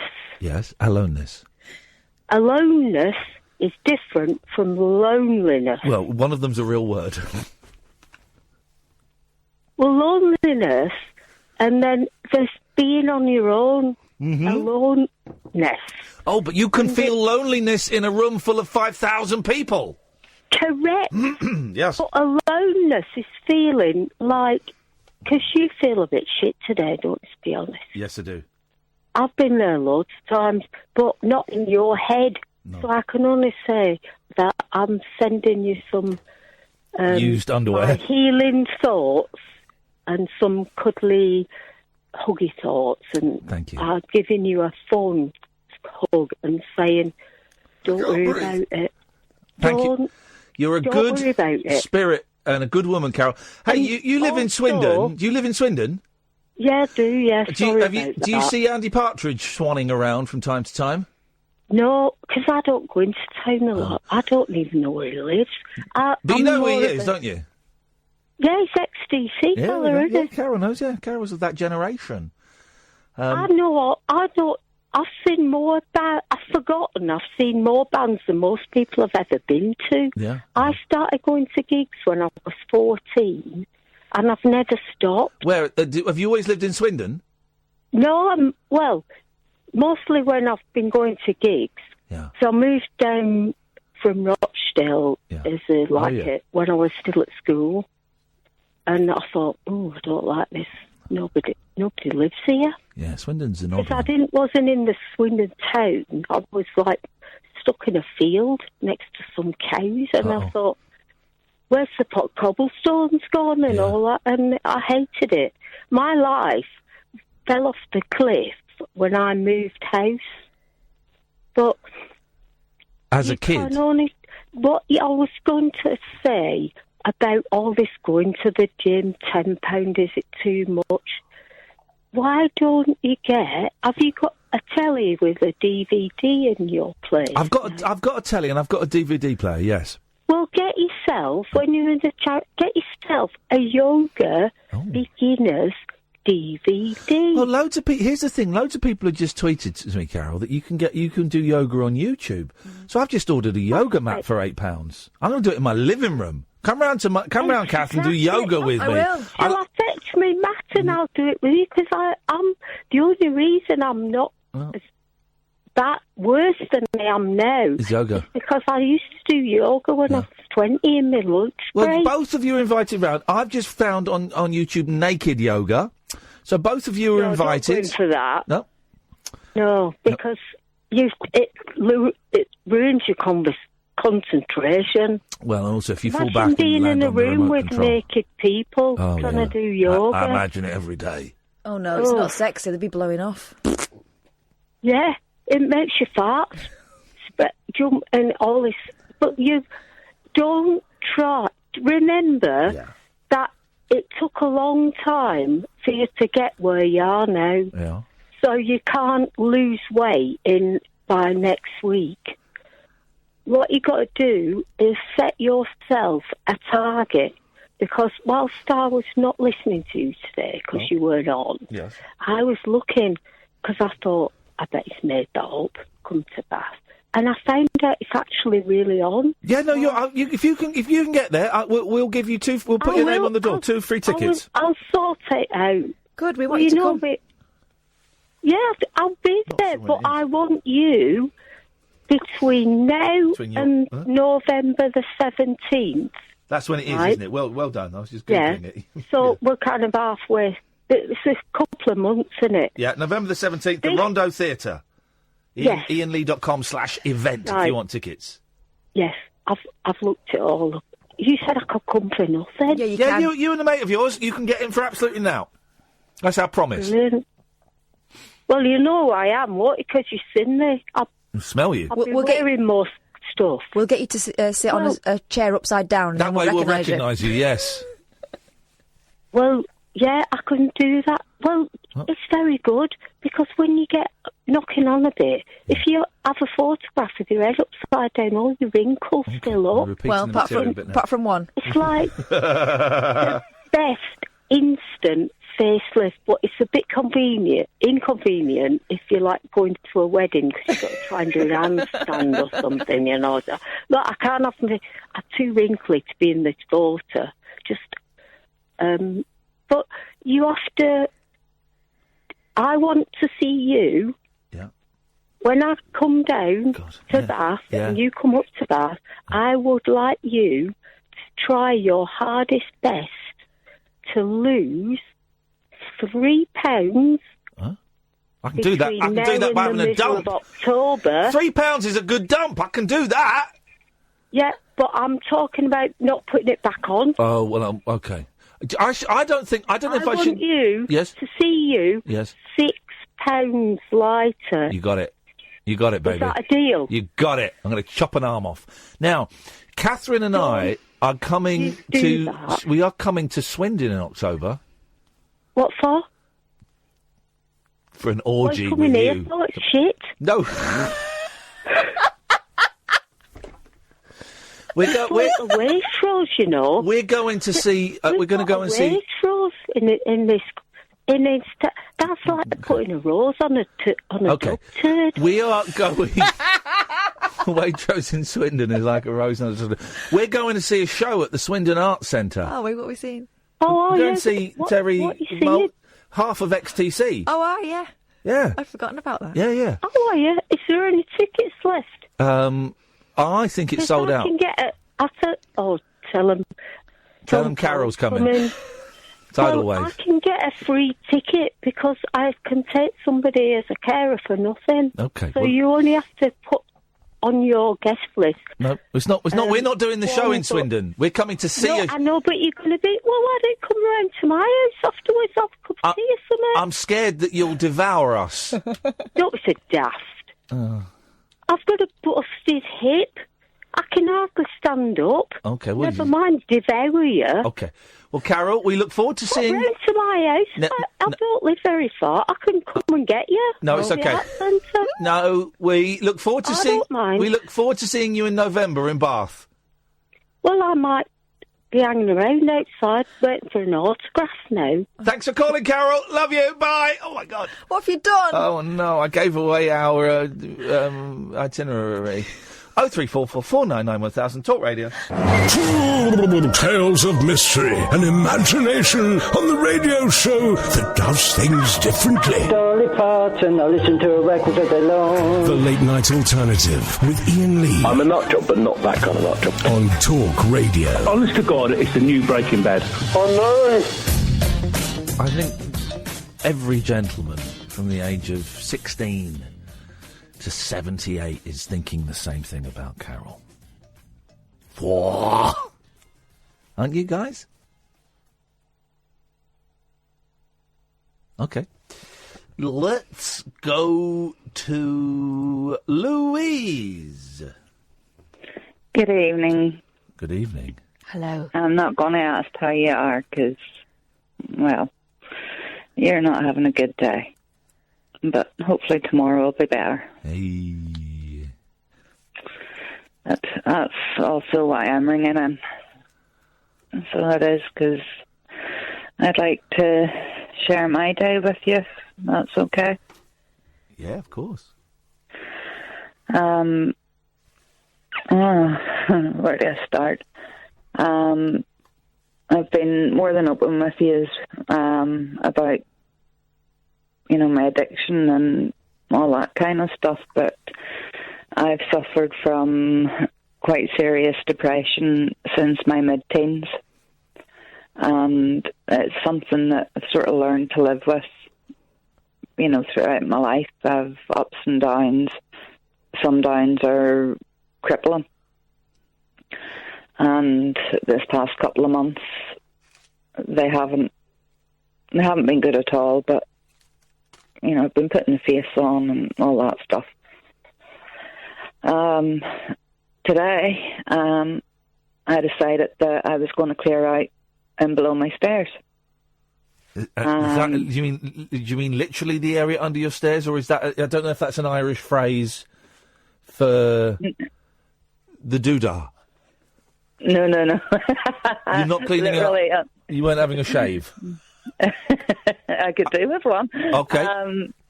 Me too. Area. I can't find the charger for my clippers, and I want to shave all of my pubes off again. Oh, God. I really do. After watching Four in a Bed, I don't want to have any pubic hair. No one's going to come inspecting your mattress. Well, you never know. I'm thinking of either going on Airbnb or getting a lodger. Airbnb. Yeah, so I need to shave my balls. So okay, but you mean actually the underneath the devices that you get this right, Louise?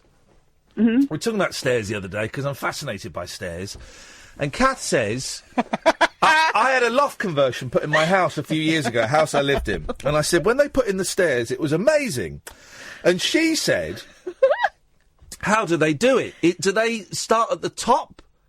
Do they start at the bottom? Or do they meet in the middle? And I said, what? I knew as soon as I'd said it. She said, when they put the stairs in, do they start at the top? Do they start at the bottom? Or do they meet in the middle? So Catherine thought that they built one stair at a time. And now, here's the thing.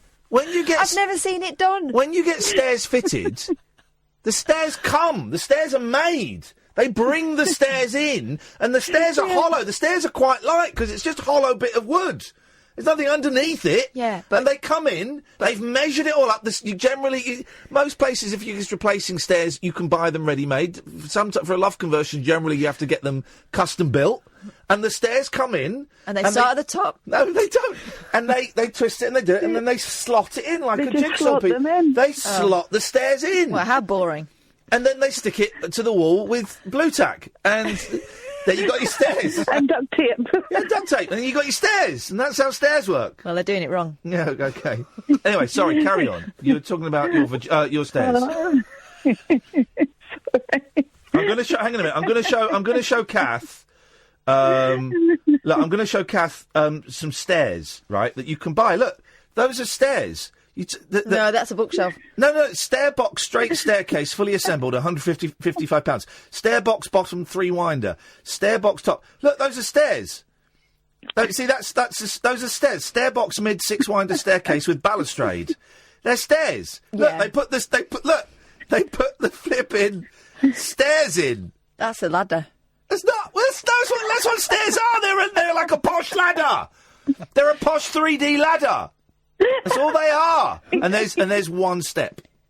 See? You got it? Right. I would get 13 of them, and I'd start at the top and the bottom at the same time, and I'd see where we got in the middle. Anyway, Louise. Oh, that's cheered me up, Noanne. Thank you. No, you're very, very, very welcome. What I don't know about stairs... You could write on a stair. My favourite thing. You don't get it anymore because people are lazy. And it took me years to work out what they were, because you'd read old-fashioned books, right, describing a storm, and the rain came down like stair rods. Yeah. That is a great phrase. Sam's face looks like we're speaking another language. Just the olden days. The rain came down like stair rods. As a kid, I'm thinking, I don't know what stair rods was. And it was about 10 years ago. I was in an old place, and I looked at some stairs and I went, oh, they're stair rods. Yeah. And it's when you've got a carpet that doesn't cover the whole thing. It's like a rug up the stairs. Mm-hmm.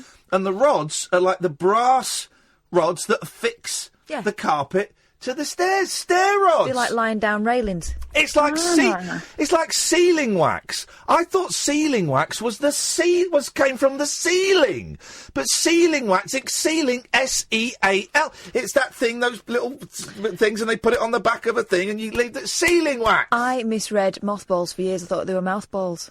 I thought a copse was a corpse. I remember reading a Doctor Who book, and they kept going, and I thought there's a lot of dead bodies in here that aren't being explained. They hid in the copse. Thought that's weird, Ugh. but it was just a bit of grass. And I did wonder what a Sonofa bitch was. Anyway, Louise, yes, your stairs. Yes, down below the stairs that were slotted in manually, I would assume. Again, now I'm confused as to what we're talking about. Her stairs, or God, really? Is this another Irish phrase? Keep talking, for God's sake. Slots it in manually. I wonder if one day. What?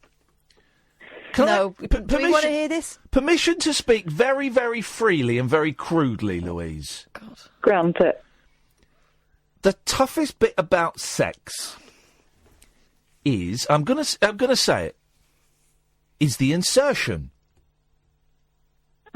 Yeah, I would agree. It's the toughest bit, because everything... You're kind of talking about sort of trying to get it in there. Oh, not that! And everything has to stop. So you're kissing... right, just hang on a second. I've just got to look. Where's right, there, Up a go. bit, down a bit. Yeah. Beep, no, down a bit. Can they... This is what I think. Can they invent a machine that grabs your old fella... Well, like threading a needle? Yes. Can they invent a machine to thread the needle? Why don't you just get better at it? I don't get much practice. I had too much practice, and I don't get much practice. And also, I don't really want to be fiddling with the ladies downstairs. Okay? You should be dealing with that, women. It's your problem, it's your issues, nothing to do with me. You know, like, you can get, like, that parking assist now. That's another thing. Here's an invention. This is a genuine invention. This is going to make us millions. All three of us. No.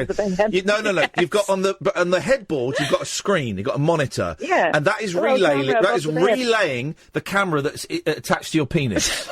Yeah. Hey, Dion's got one of them. Yeah, we go, you see. Pen cam. A pen cam. And it's relaying it. So you're looking at the headboard, so you're almost making eye contact with the lady, and you're like, oh, here we go. Wallop. Bishy bashy boshy. Wallop. How romantic. Wallop, we are in. And then she goes, is it in yet? No, and it could also be used for reverse parking as well, if you catch my drizzle. Now, Louise, please, we're running out of time. Can we get to the point of this call? But you've just taken us down an avenue of filth. Oh, that has cheered me up, though. Clear night and below the stairs, and over the years... Literally the stairs. Mm-hmm. Just to those late listening. I had no idea over 10 or so years how many shoes I had collected. And it sounds so stupid, shoes. Yeah. But there was over 4 bin bags worth, and I'm never going to wear them again. I'm never going to dance again. Well, do you know something? I'm not. Oh. Literally. Dance for me. Just with the way my back is, I can't wear heels anymore. Sonny has just tweeted, I was in my late 20s before I realised that the saying to make ends meet wasn't to make hens meet. M-E-A-T. To make hens meet. To make hens meet? Yeah. There's a phone for you. Retweeting that, you plum. Well done, Sonny. That's phone in for you. Misunderstood things. So you got shoes, you got 4 bags of shoes, and you're never going to dance again? I'm never going to be able to wear them again, because most of them have heels on them. something so stupid like that. It was just like, it was a punch in the guts, because every now and again you get just one stupid wee thing that makes you realise that, because of your back or whatever, that, your life's basically changed. Yeah. And, I know I'm not in the same position. I'm nowhere near as bad as, most other people that are suffering from disabilities and what have you. But it's just... What did you do with the shoes? Did you burn them? I'm going to stick them on Facebook Marketplace and sell them as a job lot. Ooh. Try and make money out of them. There we go. Make a few quid. I might as well. The shoes. Louise, thank you very much indeed. Thank you for telling us the old Irish phrase about having a rummage under the stairs, what that actually means, Louise. Thank you very much indeed for that. I feel part of the Irish community. Nay, although they're actually part of Great Britain. Wow. Yeah, there we go. The Northern Ireland is. Yeah. Yeah. So that's not thank you, Liz. That's not controversial. That's fact. Well, you calling them Irishes? They're Northern Irish. All right. Well, I'm just abbreviating it. Well, don't abbreviate it. That causes a lot of hassle. Oh, dearie me! Every time we mention Ireland, it's just like we just have troubles, don't we? Oh no, don't. I've never known troubles like it. Stop it. Well, I won't be mentioning Ireland again, because it's not worth the troubles. Right. 03. That's the one, isn't it? It's the one. That's the one that's... It's too late now. It was like a minute ago that someone came in, did an impersonation of me and made those abusive... Oh, yeah, hacked. They hacked the show. Hacked, that was it. You're in so much trouble, Sam. The wild man of late night radio. The Late Night Alternative with Iain Lee on Talk Radio. We have ways of making you talk.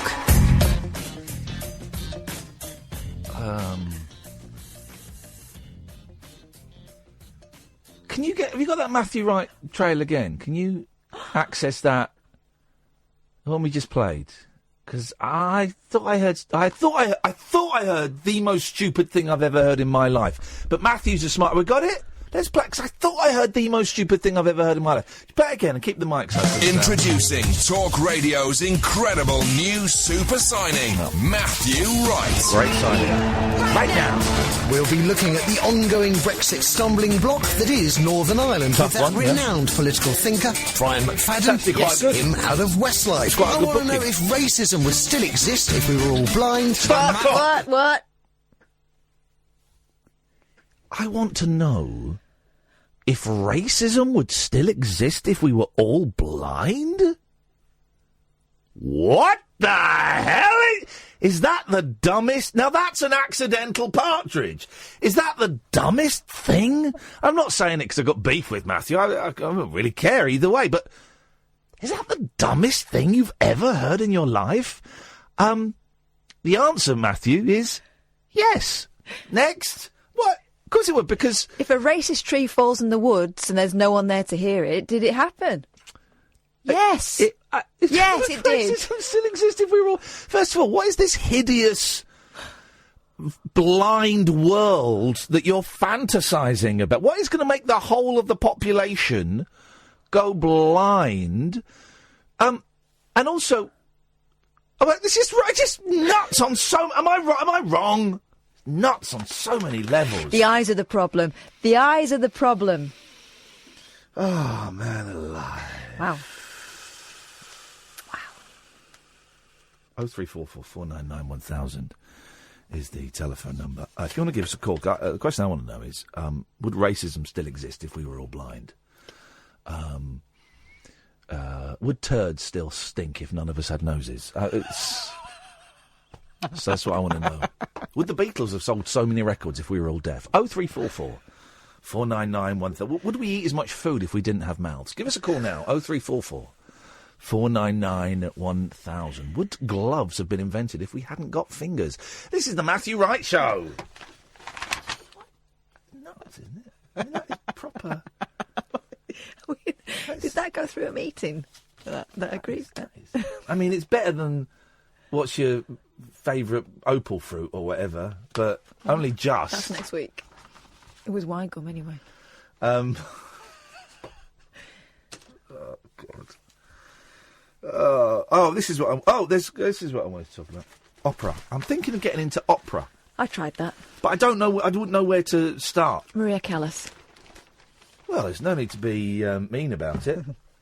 Oh, that's not bad. That's our first opera joke. For £1,400 each, the holiday makers expected Andrea Bocelli singing his hits.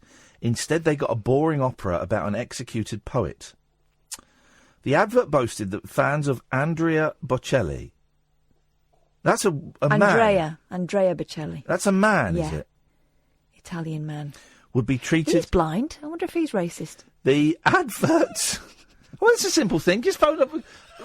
Get Manny on the phone. Manny, are you a racist? Yes or no? Whatever answer you give us... Shouting because he's blind. Whatever answer you give us, that will be the answer for Matthew Wright tomorrow. The advert boasted that fans of Andrea Bocelli would be treated to a spectacular summer concert in the beautiful Tuscan countryside with the Italian singer and special guests. But a group of British tourists who shelled out almost £1,400 each for the trip and were expecting to see the likes of Ed Sheeran and Barbara Streisand. Remember when people used to call her Barbara Streisand? No. I remember someone in my local newsagents 30 years ago put on the little thing, pair of tickets for Barbara Streisand. Well, maybe it was a tribute act. Could be. On stage with the tenor were left bitterly disappointed. Not only did Bocelli, who sings both popular songs and classical music, appear only fleetingly, but there were no other stars in the show. On top of that, rather than the tenor's greatest hits, the performance was an opera about an executed French poet that few of the audience had heard of. Anita Lowe, 62, went on the 11-night excursion. Oh, it's 11 nights for £1,400? That's not... So, I mean, and this will have been, what, a couple of hours, tops? Yeah. With the husband, Christopher, 63, said she broke down in tears because she was so disappointed with the event. She complained to tour operators Ledger Holidays, but is furious they've just offered £350 compensation. What? Well, hang on, if the whole thing cost £1,400, that means she spent just over £1,000 on 11 days away and a boring opera. Mrs. Lowe, a cleaner from Oldham, said, I wanted to see him singing his well-known songs. We didn't book to see an opera. I thought it would be like a concert at the O2 in London where he performs his greatest hits with guests like Ed Sheeran. When he did it in New York, he had Barbara Streisand. So when it said special guests, we expected stars. Well, that's your own problem. Yeah. Special guests doesn't mean anything. Doesn't mean anything. That, you know... Well, I take it there were quite a lot of Italian opera singers there. Yeah. They were probably his special guests. But special guests is nothing. If it was La Traviata or Verdi, one of the common operas, or something, it would have been better, but it was a classical opera that no one knew anything about. Well, you're not as bright as you thought you were. I watched some opera on TV, and I like Pavarotti, but this was a full opera with wigs and heaving chests. So it was an opera. It was an opera. Stay there, Matt. Come there in a second. We couldn't understand the transcript. It was all in Italian. Well, you were in Italy, right? I think they're in Italy, aren't they? Tuscany. Yeah, last time I checked. They're in Italy. Right. So you went and saw a bit of theatre in a foreign country, and it was in the language of that country, you say? And we went to a restaurant, and they didn't do chips. One of the greatest nights I ever had was when I went to Tokyo once, and a member of the Kurikorda Quartet acted as our tour guide, me and my wife. And he took us to see some traditional Japanese stand-up. Not like stand-up with a mic, but traditional Japanese stand-up, where it's like been going for hundreds of years, right?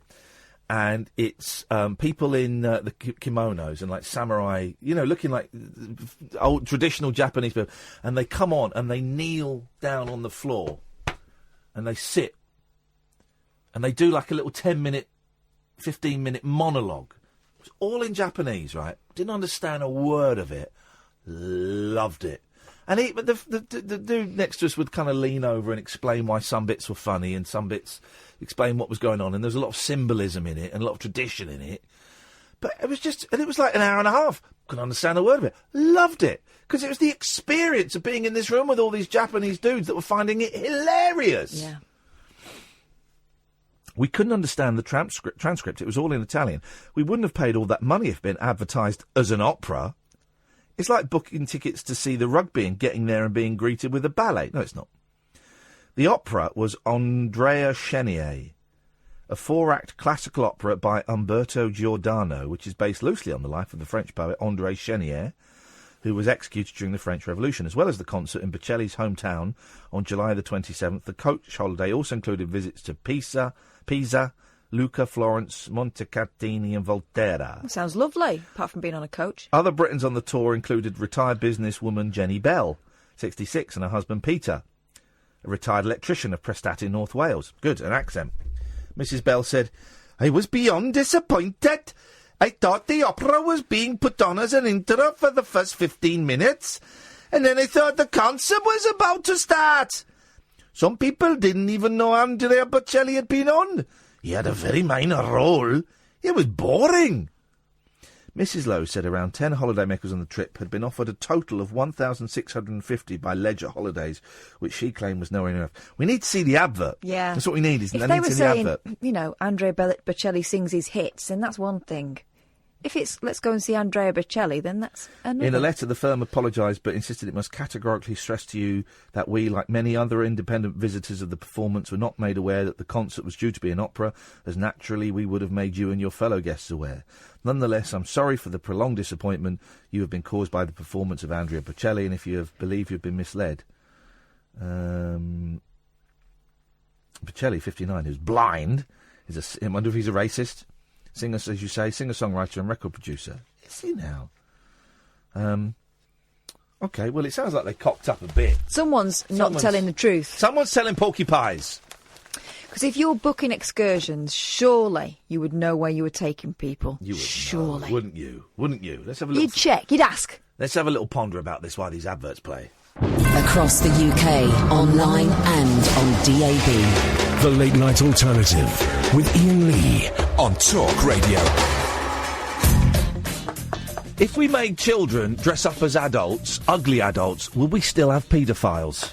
0344 499 1000 is the telephone number if you want to give us your thoughts on that talking point today. Let's go to Matt. Good evening, Matt. Good evening, mate. How's it going? It's going very well, Matt. What have you got for us this evening? I had caught you there when you said what would make the world go blind. Yes. And I thought that you must have watched The Day of the Triffids. What made people go blind in Day of the Triffids? When they spat in people's eyes, did they not? Incorrect answer! Oh. Incorrect. The Triffids, here we go. Catherine, Yeah. The Triffids didn't make people go blind. Oh, no, it was the flashes before, was it? Yes, it was the asteroid storm that night. Triffids didn't make people go blind. The Triffids killed, but the Triffids used that opportunity to take over the world. What did they do? They had, like, tentacles and that? They sprayed you with like acid and killed you, and I think they ate you and stuff. It's good the Day of the Triffids, but the Triffids did not make you go blind. But also, well then fine. Then we need to go back and watch Day of the Triffids, not the movie version with Howard Keel, but I would say the BBC TV series, and we need to discover if there was any racism. Well, on that note, Dave Chappelle does a character. Oh. And he's a blind Ku Klux Klan leader who doesn't know he's black. Oh, hey! With hilarious consequences.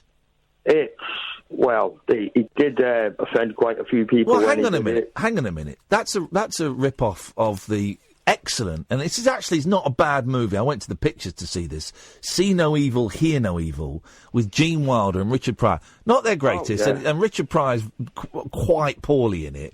But Richard Pryor plays a black guy, and someone says to him, well, what about the black guy over there? And he goes, he's blind. And he goes, I'm black? Why did no one tell me? And it's just, it's a great line, and it's a bit of fun. I remember that. He was actually on the train with his sister, And he was reading the paper upside down. That's it. You got it. And she pointed out. And I think his response was, does Mum know? Ah, come on. Followed swiftly by, what am I going to tell the guys at the country club? Well, there you go. How do you know hear no evil, see no evil?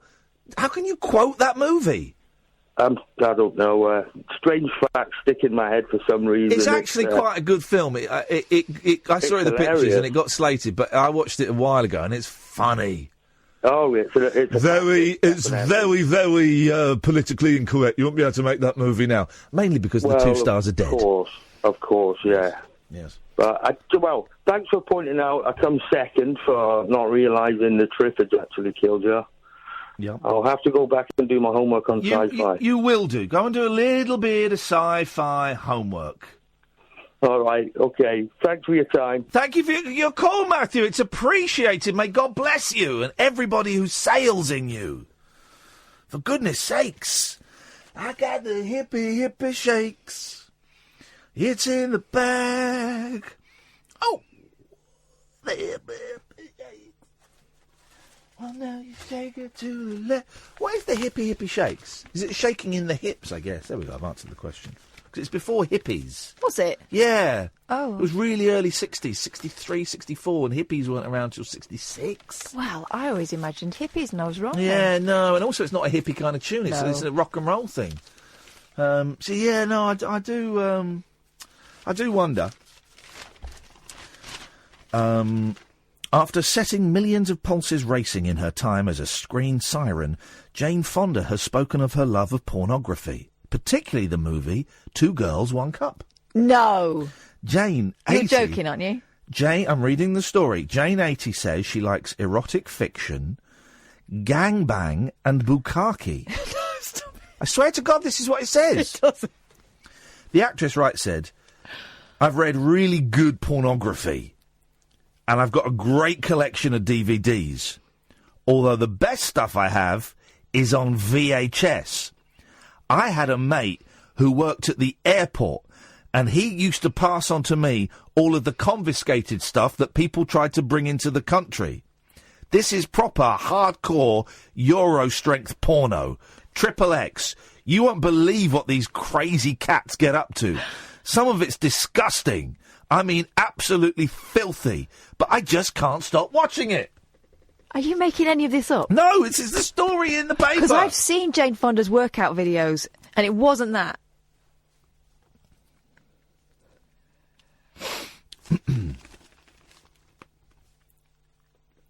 My favourite pornos are the spoofs on Hollywood movies. Just last week, I was watching White Men Can Hump. Although I always have a soft spot for titty slickers. That's a real film. I'm reading the story. These are Jane Fonda's words.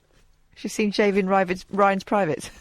Do it again. Go on, have another run. She's seen Shaving Ryan's Privates. One film I've never seen is Shaving Ryan's Privates. I'm not really into the shaving scene. I'm old school. And under my stairs, it's like a jungle. Jane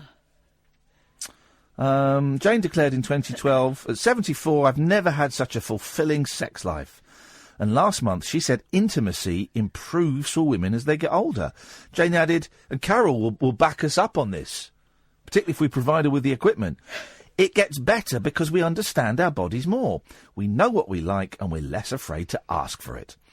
But 3 months before that, the US star who split from her long-term boyfriend, 76-year-old record producer Richard Perry, in 2017 revealed, I have closed up shop down there. Nobody has to keep on being sexual later in life. It should be up to us to make the decision. Well, there you go. She's done. She is finished.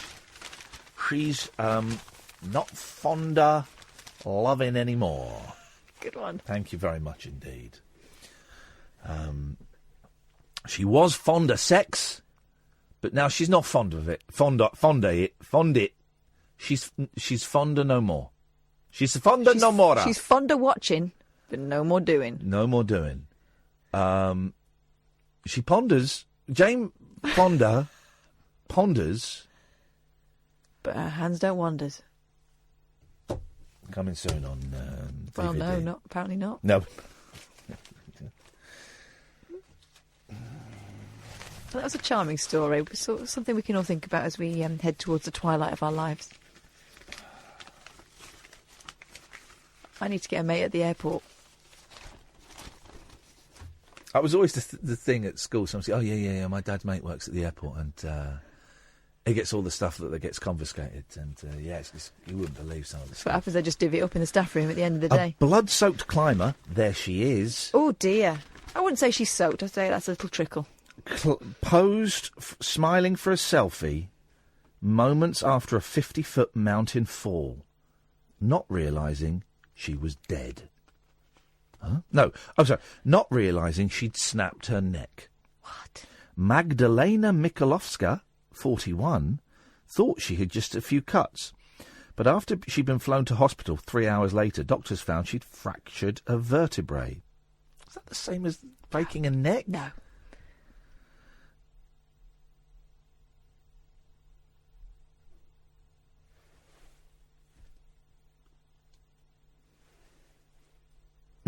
No, she's not broken her neck, so I'm not going to read that story. That story is based on... Fake news. That is fake. Oh, it's Paul Ross.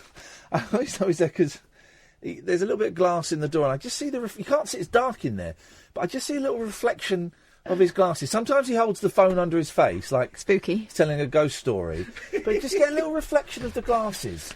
No. The thing is, he could have been there since about 10:05. I think he has been. We just don't know, because you came... Why were you in early tonight? Shoot, I've just knocked the water over. I do apologise. Let's blame Kath. Hey, no, because you're the reason we haven't got faders here, because you spilt a drink over the faders. Tell the truth, there were never faders there. There were never faders there. There were three faders. You're having that hallucination again. There were never faders. You think you're on the radio at the moment, don't you? I did that. What, nurse? I'll do it, Kath, I sorry. did that at the BBC once. I spilled hot honey and lemon all over the faders, and because it was lemon, it was all sticky.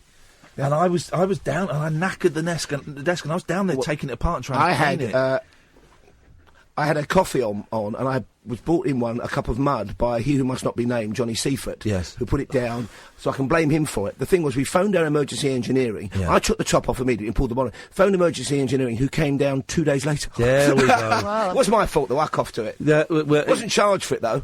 Like the time I punched the air conditioner. Didn't get charged for that either. Was that you? What is wrong with you, man? No, that was months ago when I had anger issues. Calm down. I've now got a punch bag. Punch Johnny Seifert if you're going to punch anything. Get some use out of your anger. He's a good lad. We like him, really. Arsenal! Anyway... Did you know the original Hippie Hippie Shake? It's a great slower version. It's by a guy called Chan Romero from Montana, real name Robert. Right. And the Beatles covered it on the Beatles at the BBC sessions. There's a Beatles version knocking around as well. Yeah, there is. Swinging Blue Jeans version is great. Swinging Blue Jeans. But cause, for years I thought it was like a hippie as in Peace Man, but it must be hip. No, it's just some kind of weird dance. Yeah. Some of the turkey trot and the mashed potato and the hitchhike and all that. Potato, the pony and all of that stuff. Really? Yeah. We're back on porn titles here. What's going on? What have you got on your show? We have got a remarkable story from the Second World War about a man who was a humble bank clerk, genuinely. He was recruited by MI5 to become a spy on the British fascist movement. He ended up virtually leading the movement when Oswald Mosley was incarcerated. He passed himself as a Gestapo agent, and he gave to a couple of British Nazis the Iron Cross in 1946. Wow. It is an absolutely astonishing story about Agent Jack King. We're also crossing to Oxford, because there's a brilliant exhibition on at the Ashmolean. Out your way now, you should take the lads to it, called Spellbound. Oh, yeah. And it's 800 years of magic, witches, warlocks and wizards. They've even got old voodoo dolls, poppets they're called, with like stilettos in their eyes. It's a fantastic exhibition. I'm getting into that scene. My mouse mat is a Ouija board. Because I got a Ouija board to have a seance, and it's now my mouse mat. And, but it's all the letters have faded off. Yeah, it's not used to such heavy use. It's never been used so vigorously, but I love a bit of magic.